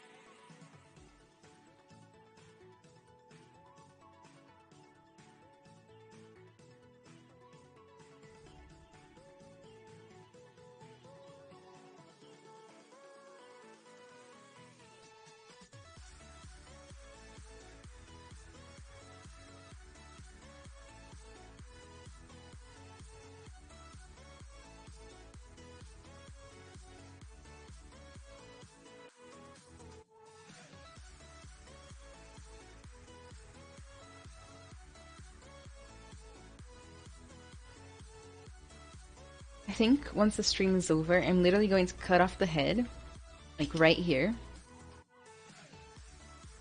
That, and then add a new body.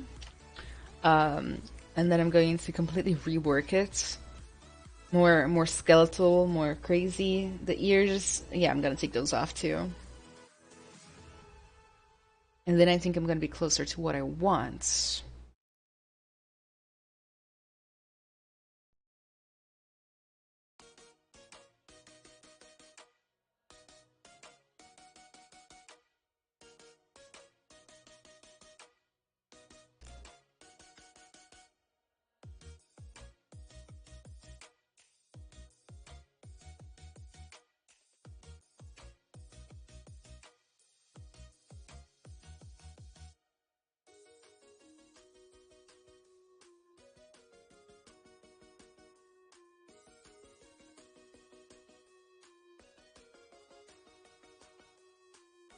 Actually, I'm just gonna hide it and start blocking out. Oh, that's the wrong brush.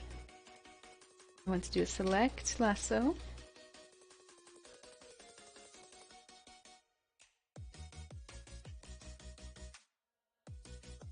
Yes.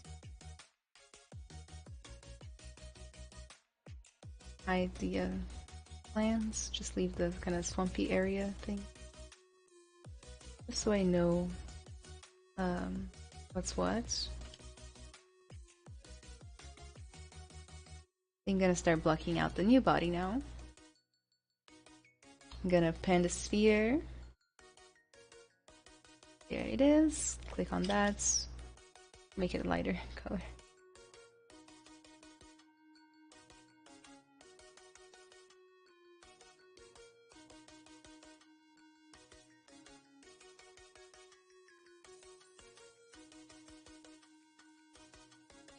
Then the snake hook, my best friend brush here. Start. Blocking.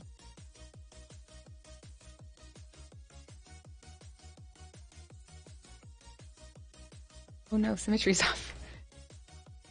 Good start, good start. Wait. We got this. We got this. X for symmetry.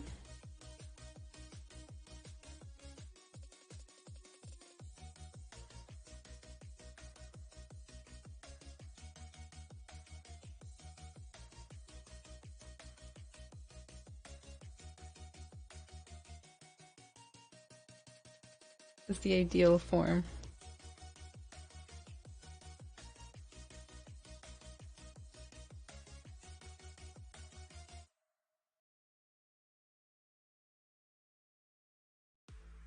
Like this.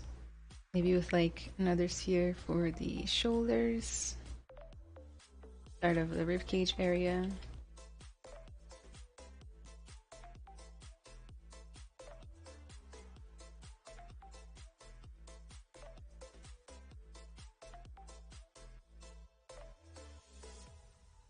Oh my god, symmetry. Come on.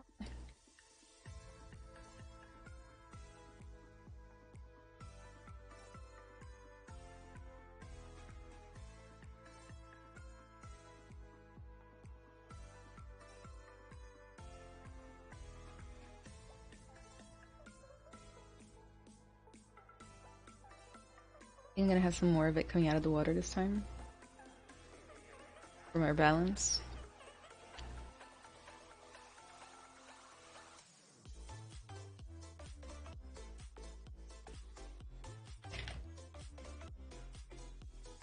Itching those shoulder blades already. Check the anatomy piece here.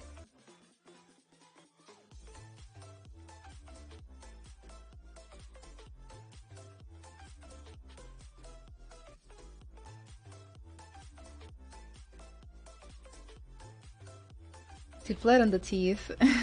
Maybe. That could be cool. Holy Link, I'm using ZBrush. Is it smart to use the tool for asset building like rocks, stylus trees, and landmass? Yeah, it is. Landmass, there are other tools like built into engines that you might want to look at, but it's still good to use ZBrush for landmass. It works pretty well.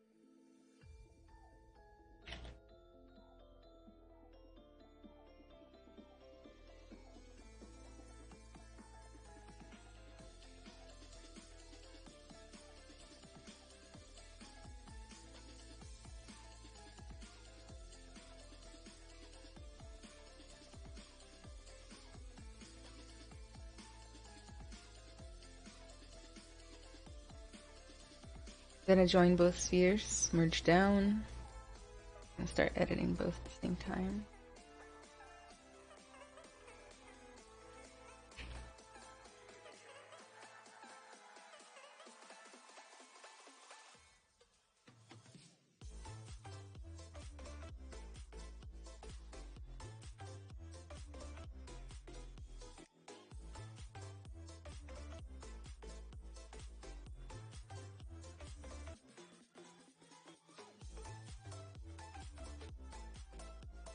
Good afternoon, Lana. Falei que colocasse os detalhes ia ficar foda.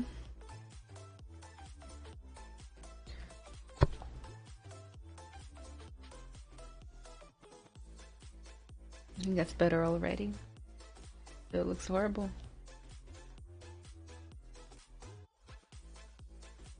Got the connection points a little bit.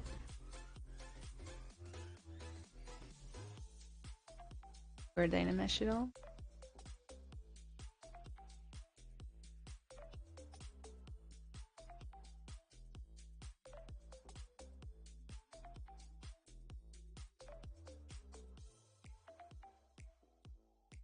Then I'm gonna Dynamesh.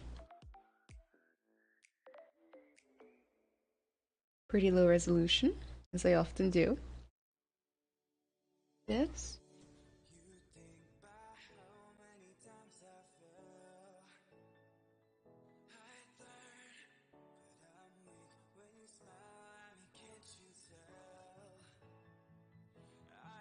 It's a big skill to learn, to acquire over time, to not be very precious with your work. Like if you're not liking it, then just destroy it and start again as long as you have the time. Okay, like I wasn't liking the body, so now I'm gonna make a body that I like, you know, as opposed to being attached to the old body. Messing around with the old body was gonna take just as long as starting over.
How to grab inspiration? Well, that's each person was gonna find inspiration somewhere different. I like to find inspiration in movies, games, TV shows, and Pinterest. Sometimes you just find something that inspires you. It depends on what you like.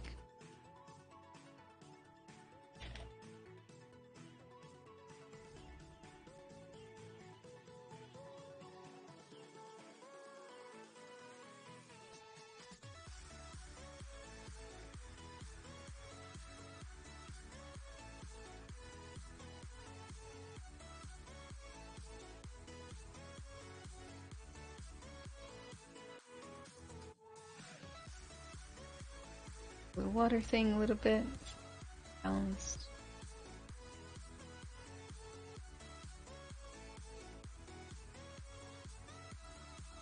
Play a little bit with the proportions.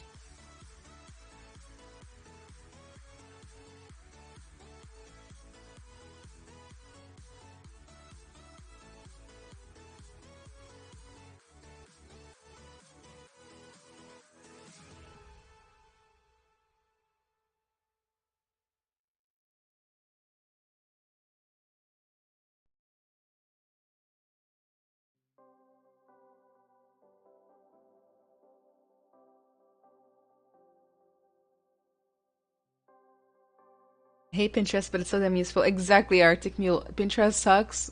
It loses all the original pictures, and the pixels are horrible, or I mean the resolution's horrible, but it's still so useful. As Refker said, he says, break it, fix it. When did you discover ZBrush, and what were you using before ZBrush was on your radar, or did school help point you? So I actually did learn it in school for the first time. It was a short class, but yeah, I wanted to be a concept artist before I found out ZBrush, so I just used Photoshop and like drawing the utensils, like traditional. And then after I found out about ZBrush, I switched. So ZBrush is really the first thing that I was using in this field. That's pretty. I already knew a little 3ds Max at that time, but I hated it so much, didn't even count.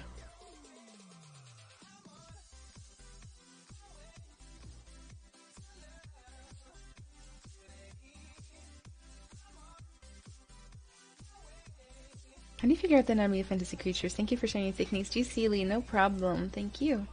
I'm just using animal anatomy and human anatomy and things like that to inspire my decisions. So like for the head, I chose wolf and horse.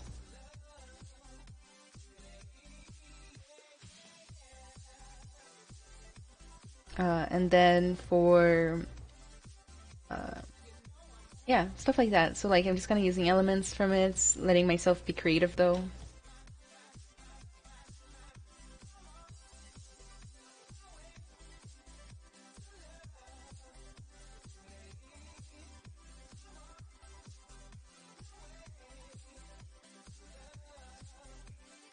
And seeing what comes out.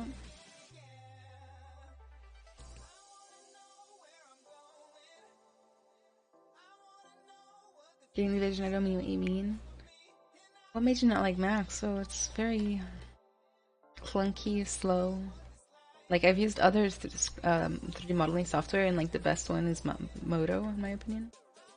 So fast. Like even now, I'm switching to Maya because that's what I have to teach at school. And man, Maya is so clunky as well. It's horrible. Like carpal tunnel city. Moto, like, he can do everything that Max can do. If Max does it in like 10 clicks, you can do it in Moto in 2 clicks. Same thing with Maya.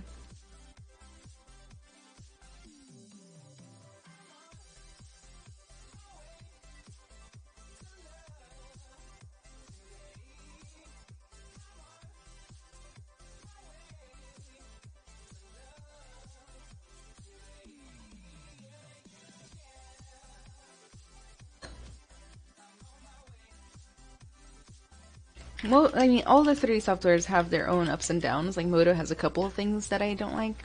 But overall, as far as workflow, so fast.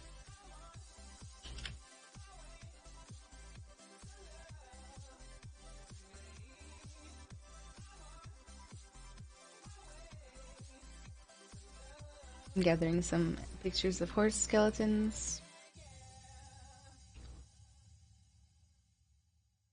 As much as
might do like the vertebrae back here.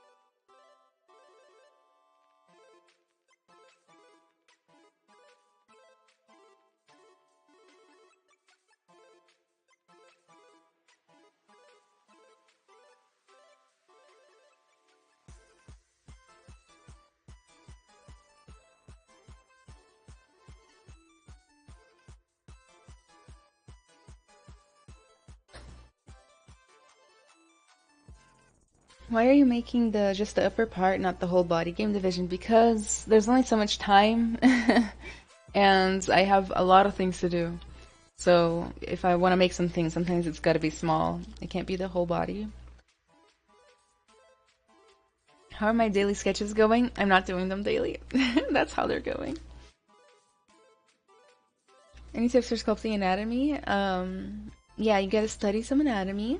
You gotta break it down into primary, secondary, and tertiary forms. Work on your observational skills. And find really, really good reference too. Super important. I like to, in my workshop, I like to do scans of real people or whatever it is that you're studying.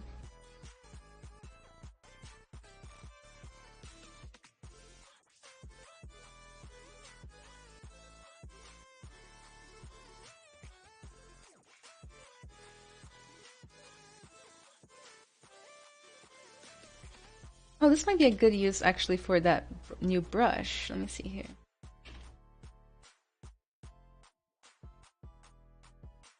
So it's the mesh balloon.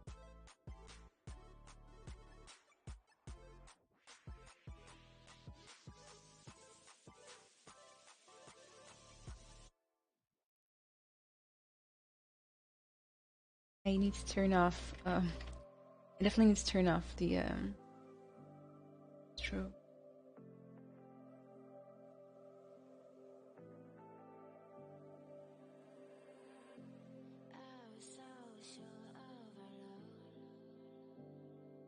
Testing real fast.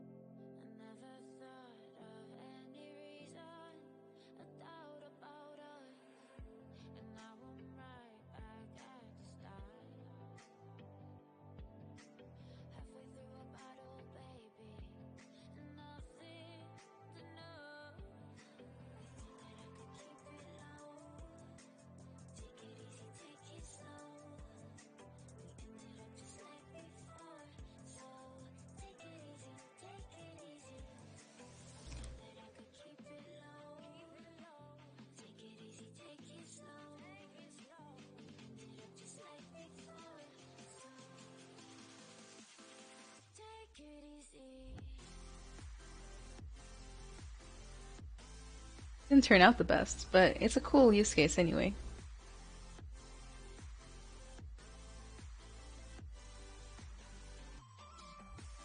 And it helps me sketch it in so I can decide if I like it or not.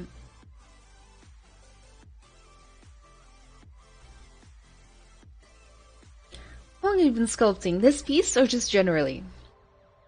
I've been sculpting for like 6 years or something like that.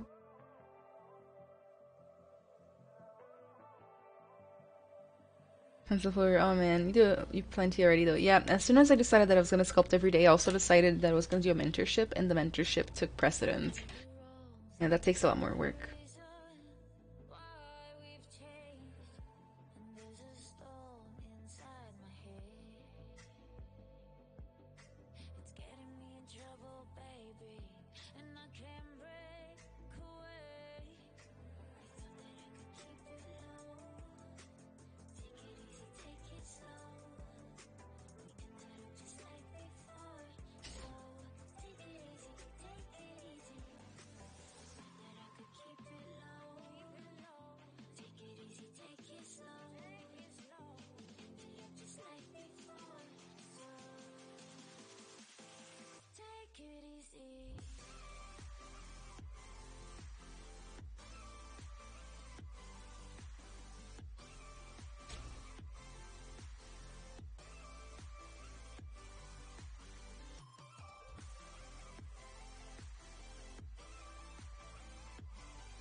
New brushes are out of this world, right? I love them. Hold on, Mantees, I gotta draw something real quick.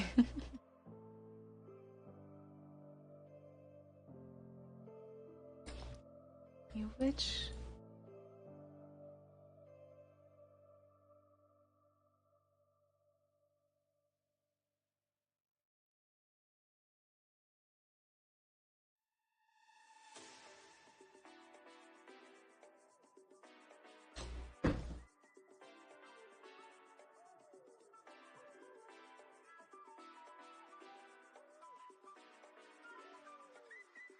The hair certainly doesn't quite work anymore.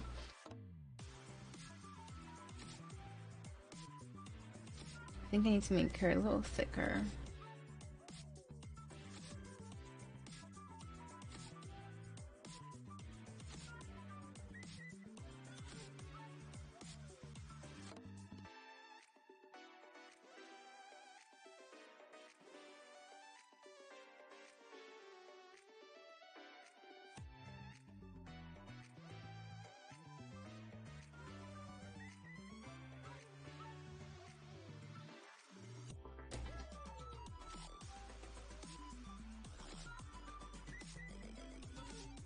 Oh my god, I was talking about listening to a podcast and they started talking about the Mothman. Yes, we're doing the Mothman tomorrow. I'm looking forward to it quite a bit.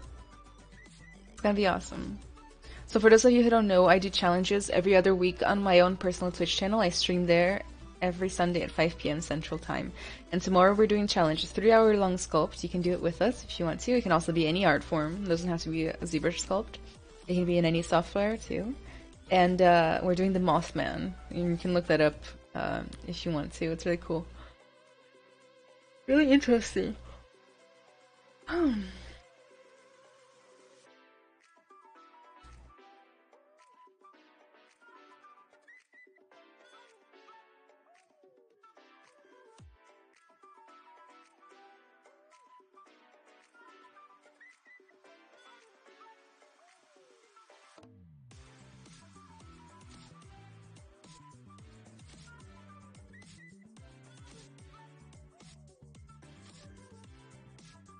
Putting the hair back on for visualization's sake.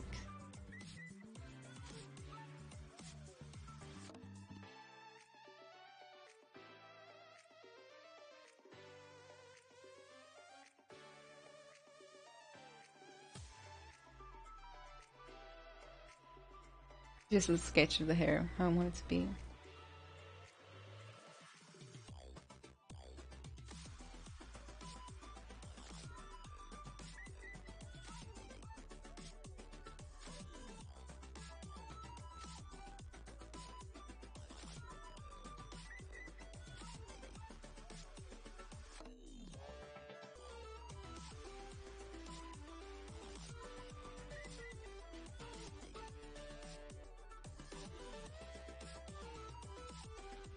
I think I like everything except for these back scales things, so I'm gonna take them off with Sculptures Pro.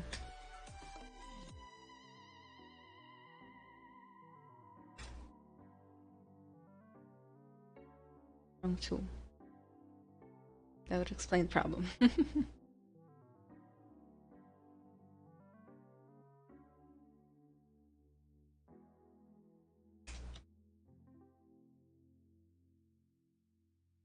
Not turning.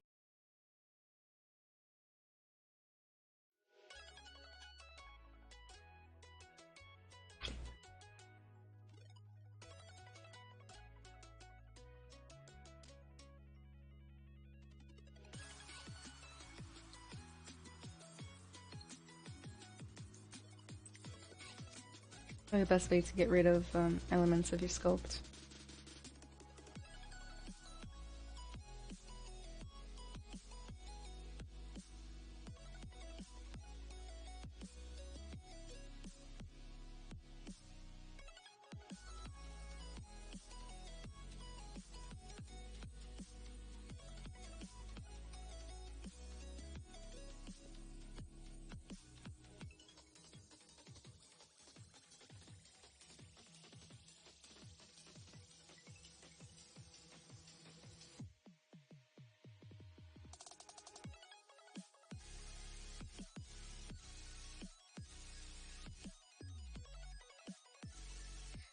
Pedro!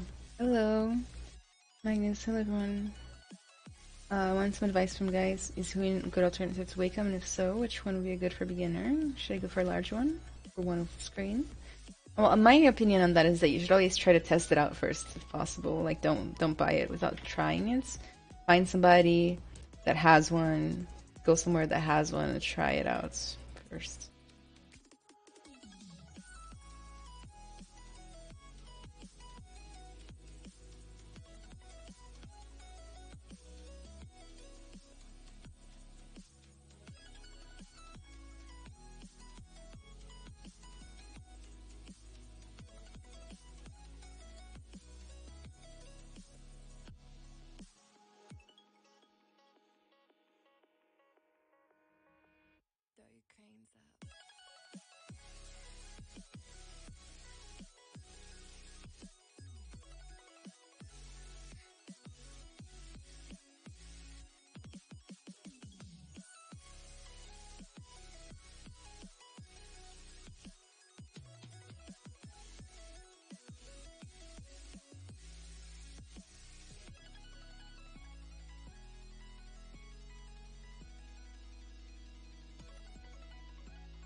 Which animals do you like sculpting? Just about every animal. Hello, welcome, welcome.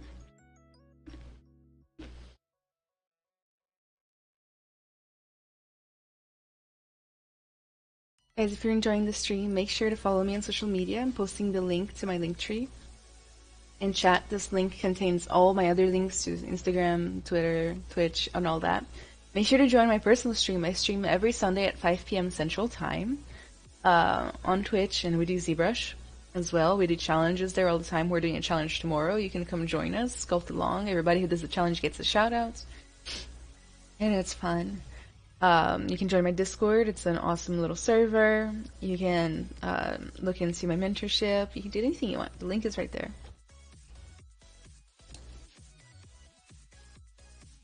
Fuck in those ears.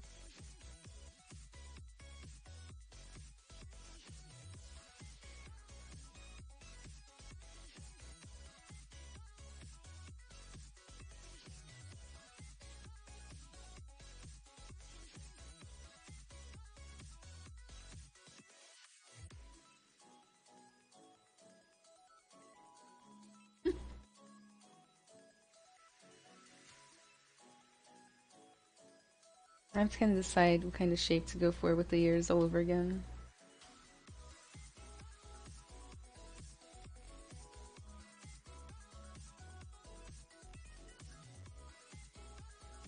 I'm gonna split the ears from the head, rest of the body.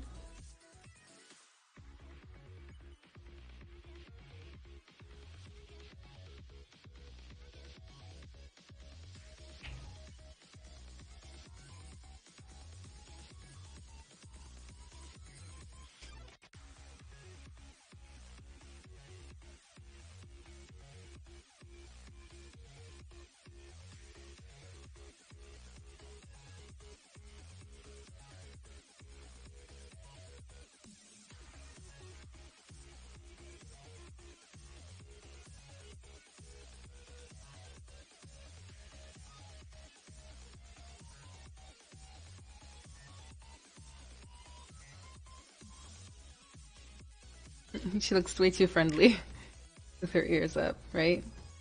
Little smiley bunny. I follow you, I'll be right behind you. Where to go when I want someone to judge my arts? You can go to my Discord.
Hey Tongue, how are you?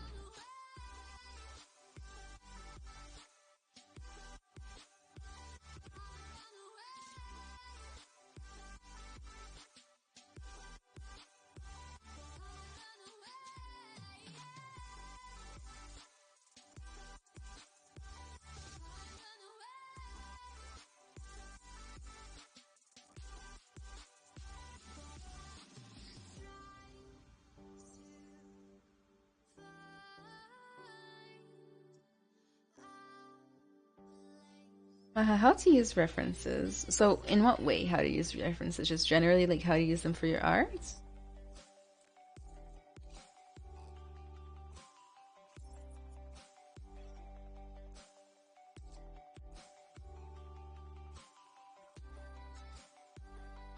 Or like what software to use, how to put them in places.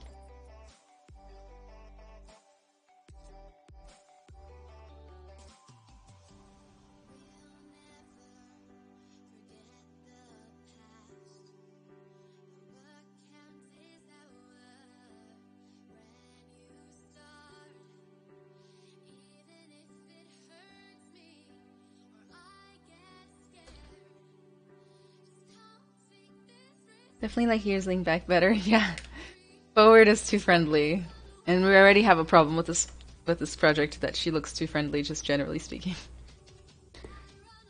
For example, anatomy proportions from QRF. Any tips? Oh, I just kind of put them all side by side. I organize it by like head, body, muscles, bones, things like that. And then I sometimes I break it down, like I draw on it, you know, to try to break down the shapes. That's how I do it in my workshop.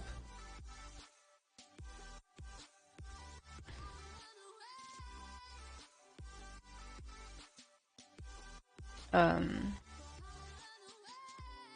me one sec, guys. I'll be right back. I'm like dying of dehydration here.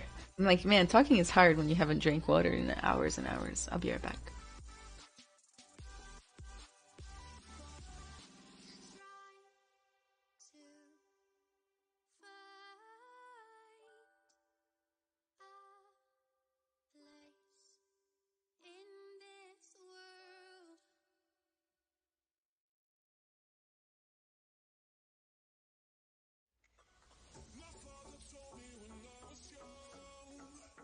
Don't play with fire, be careful, son.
I'm back. Hello. Hello.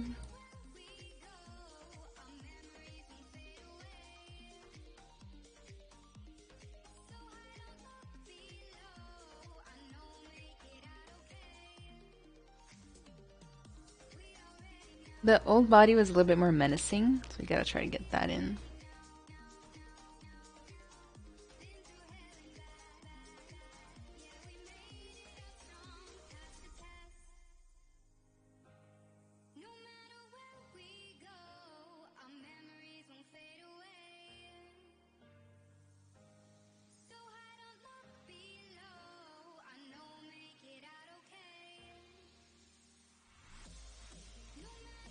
I really want to pose it like with the head to the side, like really badly. Thank you, Make Believe TV. Appreciate that.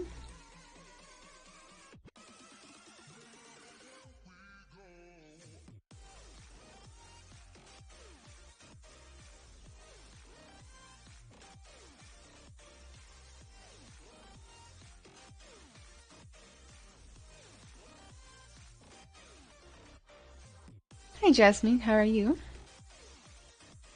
I hope I can sculpt like that someday. Yes, you can. Head case. Dave, you can totally do it. Just practice. Practice and study.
Got a coach and I'm in for 40 hours a week? Nice. Who's your coach?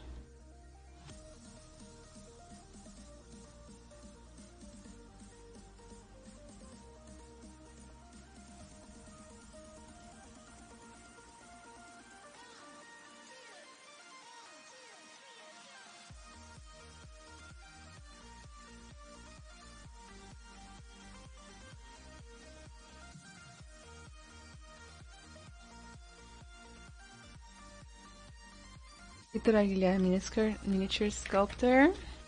Nice. How's the coaching going so far? What are you guys doing? Do you meet every week? How's it set up like? I also do coaching. Started very recently, actually. One of my favorites. Always good, right? To learn from your favorites.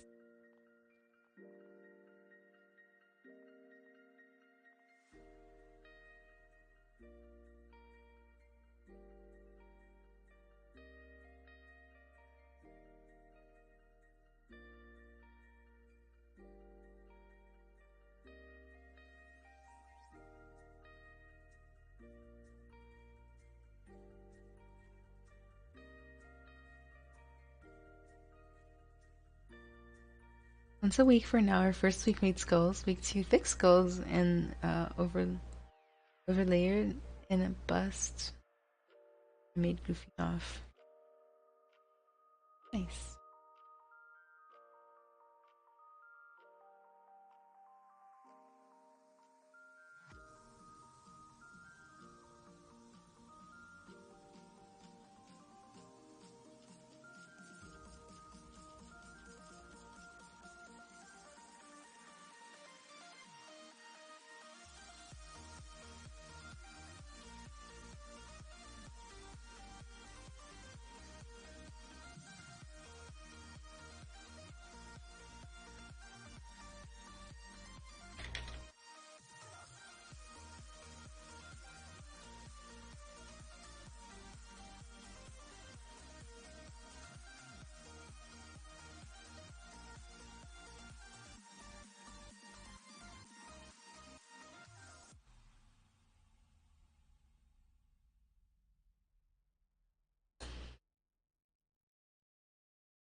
made up of a poisonous gas, and I'm just a circle in the purple haze, a wide mouth encompassing two visible fangs.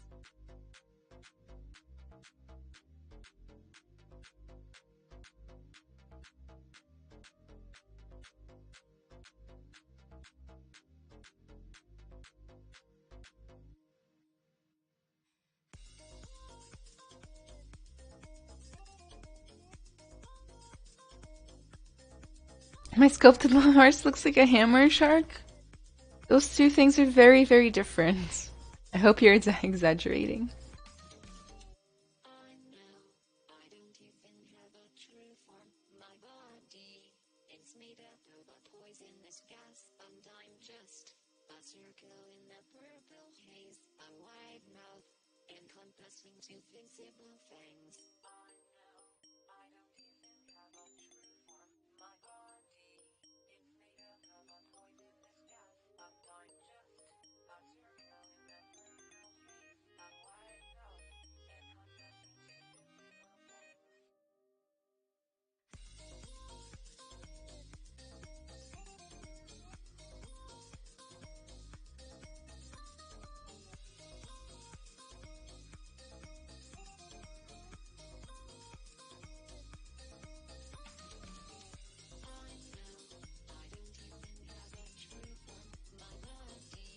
is made up of a poisonous gas, and I'm just a circle in the purple haze, a wide mouth encompassing two visible fangs.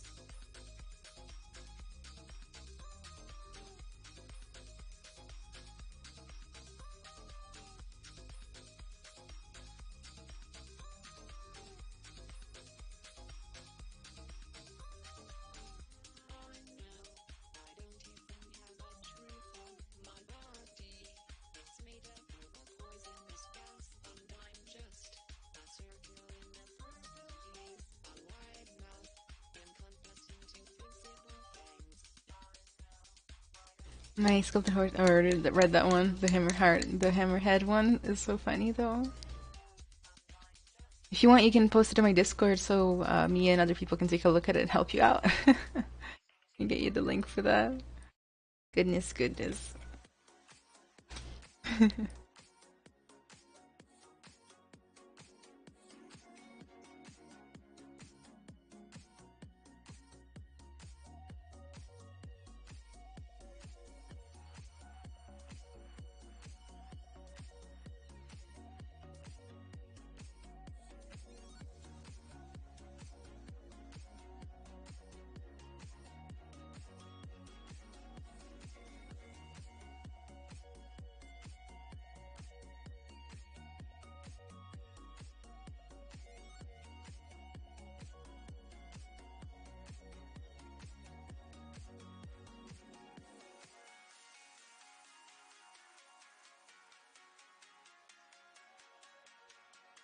They learn how to do proper eyelids. Yay!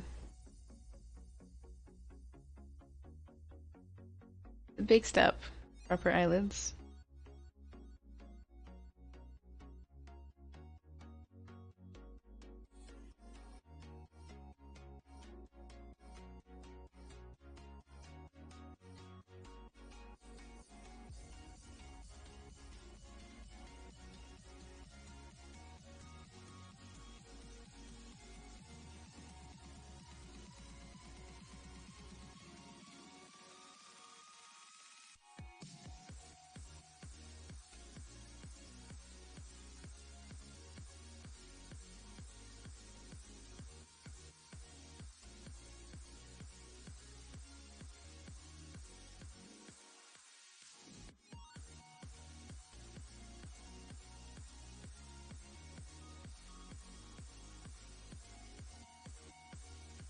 Oi, boa tarde, Justiceiro, boa tarde.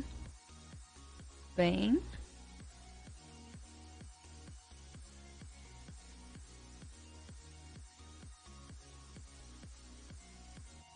Eu vou te seguir, valeu.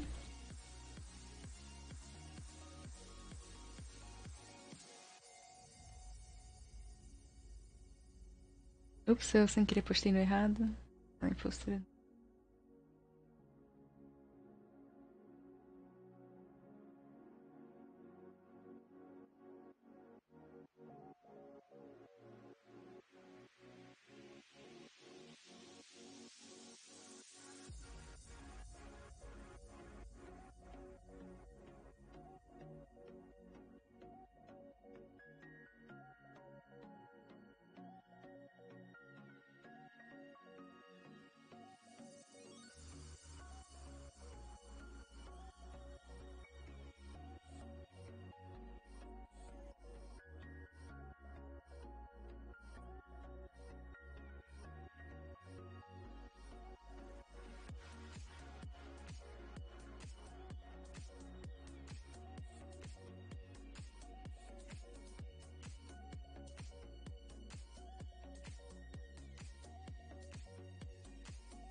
Just to say, I don't know.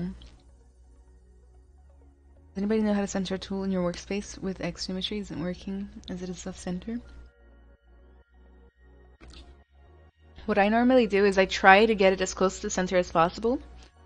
Then I go to geometry, modify topology, mirror and weld, and then that will make it symmetrical again. That's the way I do it, personally.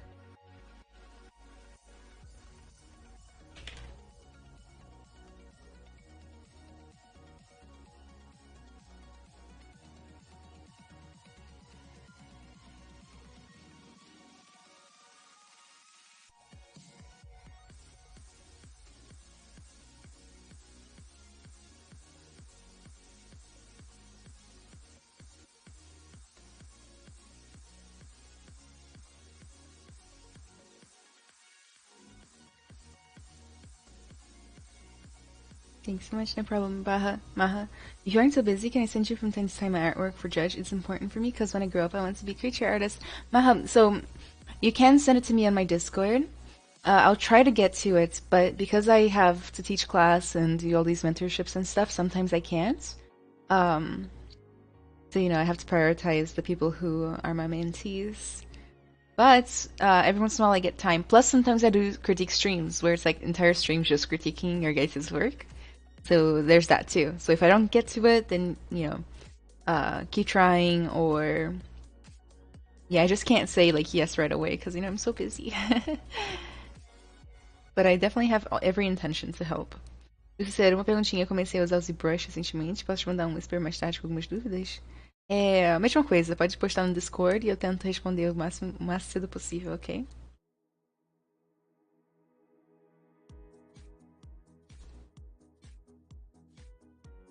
I've had, like, I used to have this habit, right? Like, up until, like, last month, for 3 years, I had this habit of answering every single person with critiques and questions, but now I just don't have the time anymore, so I'm just being honest. Unless, like, you join my mentorship, which is closed right now. Open again on the April 1st.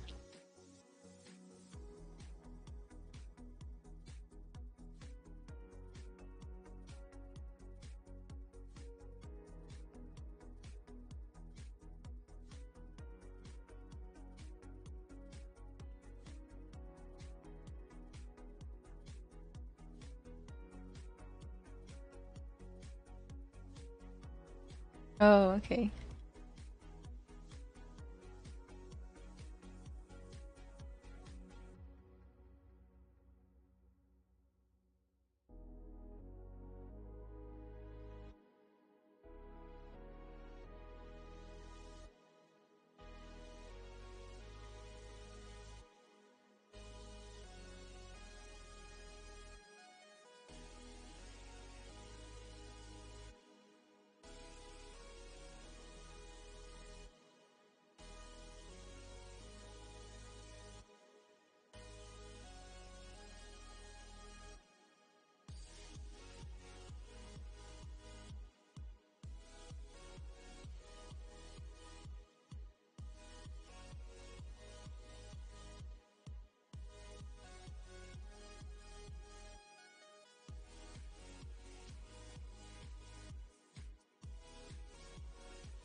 Just sculpt. Is it a Kelpie? Yes, it's a Kelpie! D-Jock, you got it perfect. Hey, don't forget you can use Gizmo tools to get symmetry back if you already have subdivisions. Oh my goodness, really? How do you do that? From Rake, so the new ZBrush is quite good, and miles away from my Give 3D programs as always. It is very good. And hi! Yeah, Hannibal, please tell us. I need to know too.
I do prefer this body better than the old one, that's for sure.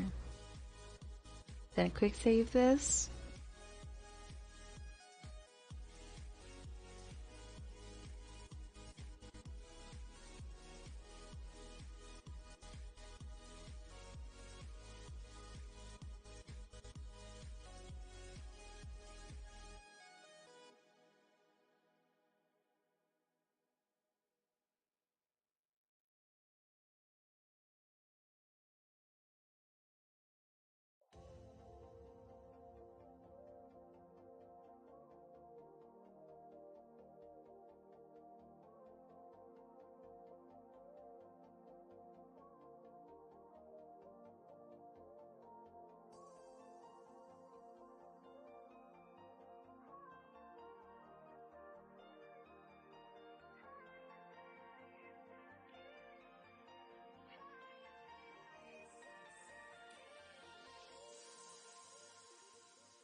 Well, you have to recenter the gizmo while holding Alt. Once you have the left centered, you click the circled arrow, and that's your new center.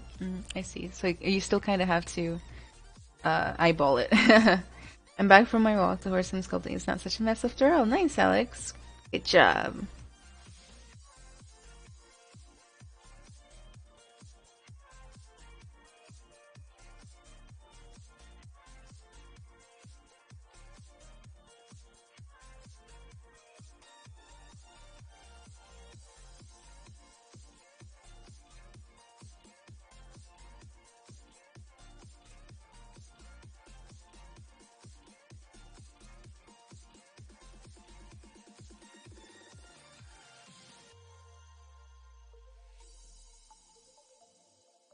Yeah, we're about to wrap up.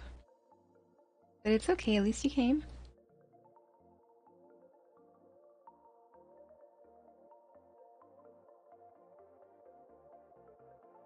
Did you use any AO in ZBrush to better visualize the sculpture? So this is a matte cap that does this, but I have used the AO on this, and it does look kind of cool. I think it's in here, right? The render.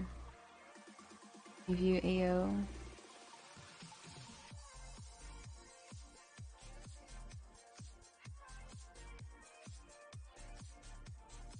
This look pretty cool, huh? Can't wait to actually bake this out.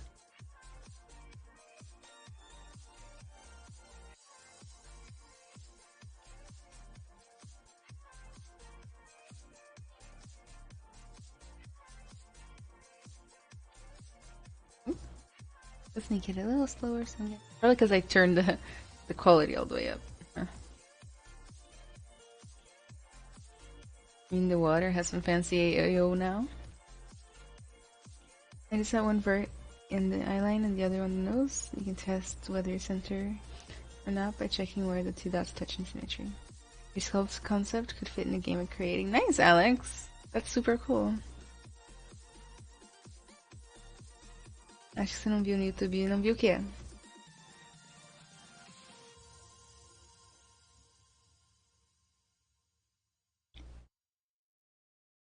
I'm attacking your SSN. What are you talking about?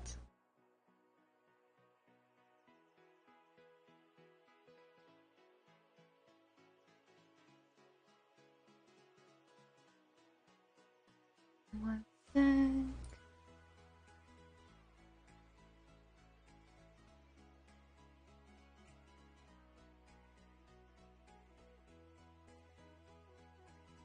I would have a nightmare about this creature, it's so real. Yeah.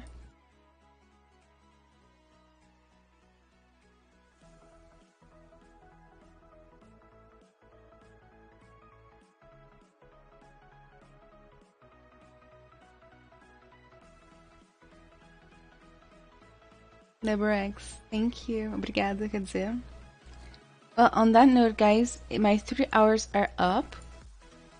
We made some progress today. Lots of like trying and failing. But that's okay, it's part of the design process, especially for me, especially directly in ZBrush instead of drawing it ahead of time. But I hope you had a good time. Hopefully you got something out of it. I will be streaming on my personal channel tomorrow at 5 p.m. Central, so stop by.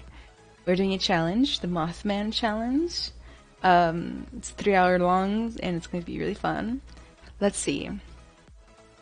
Let me think through. So make sure, if you're watching from YouTube, make sure to subscribe to this channel, make sure to leave a thumbs up, and to comment on the video if you have any extra questions for Pixologic so that they can get to it, okay? Make sure to follow this channel wherever you are. Many very, very good, very talented artists are on here every single day teaching new things about every single possible thing in ZBrush. Hard surface, modeling, concepts, creatures, people, everything. Make sure to follow Pixologic. I'm going to give you guys my link one more time so that you can follow me on social media. It's the best way to get a hold of me, whatever it is you want. And the link is right there. Thank you, Alex. Bye-bye, Fenring, Hansel Pure, everybody else. Thank you so much.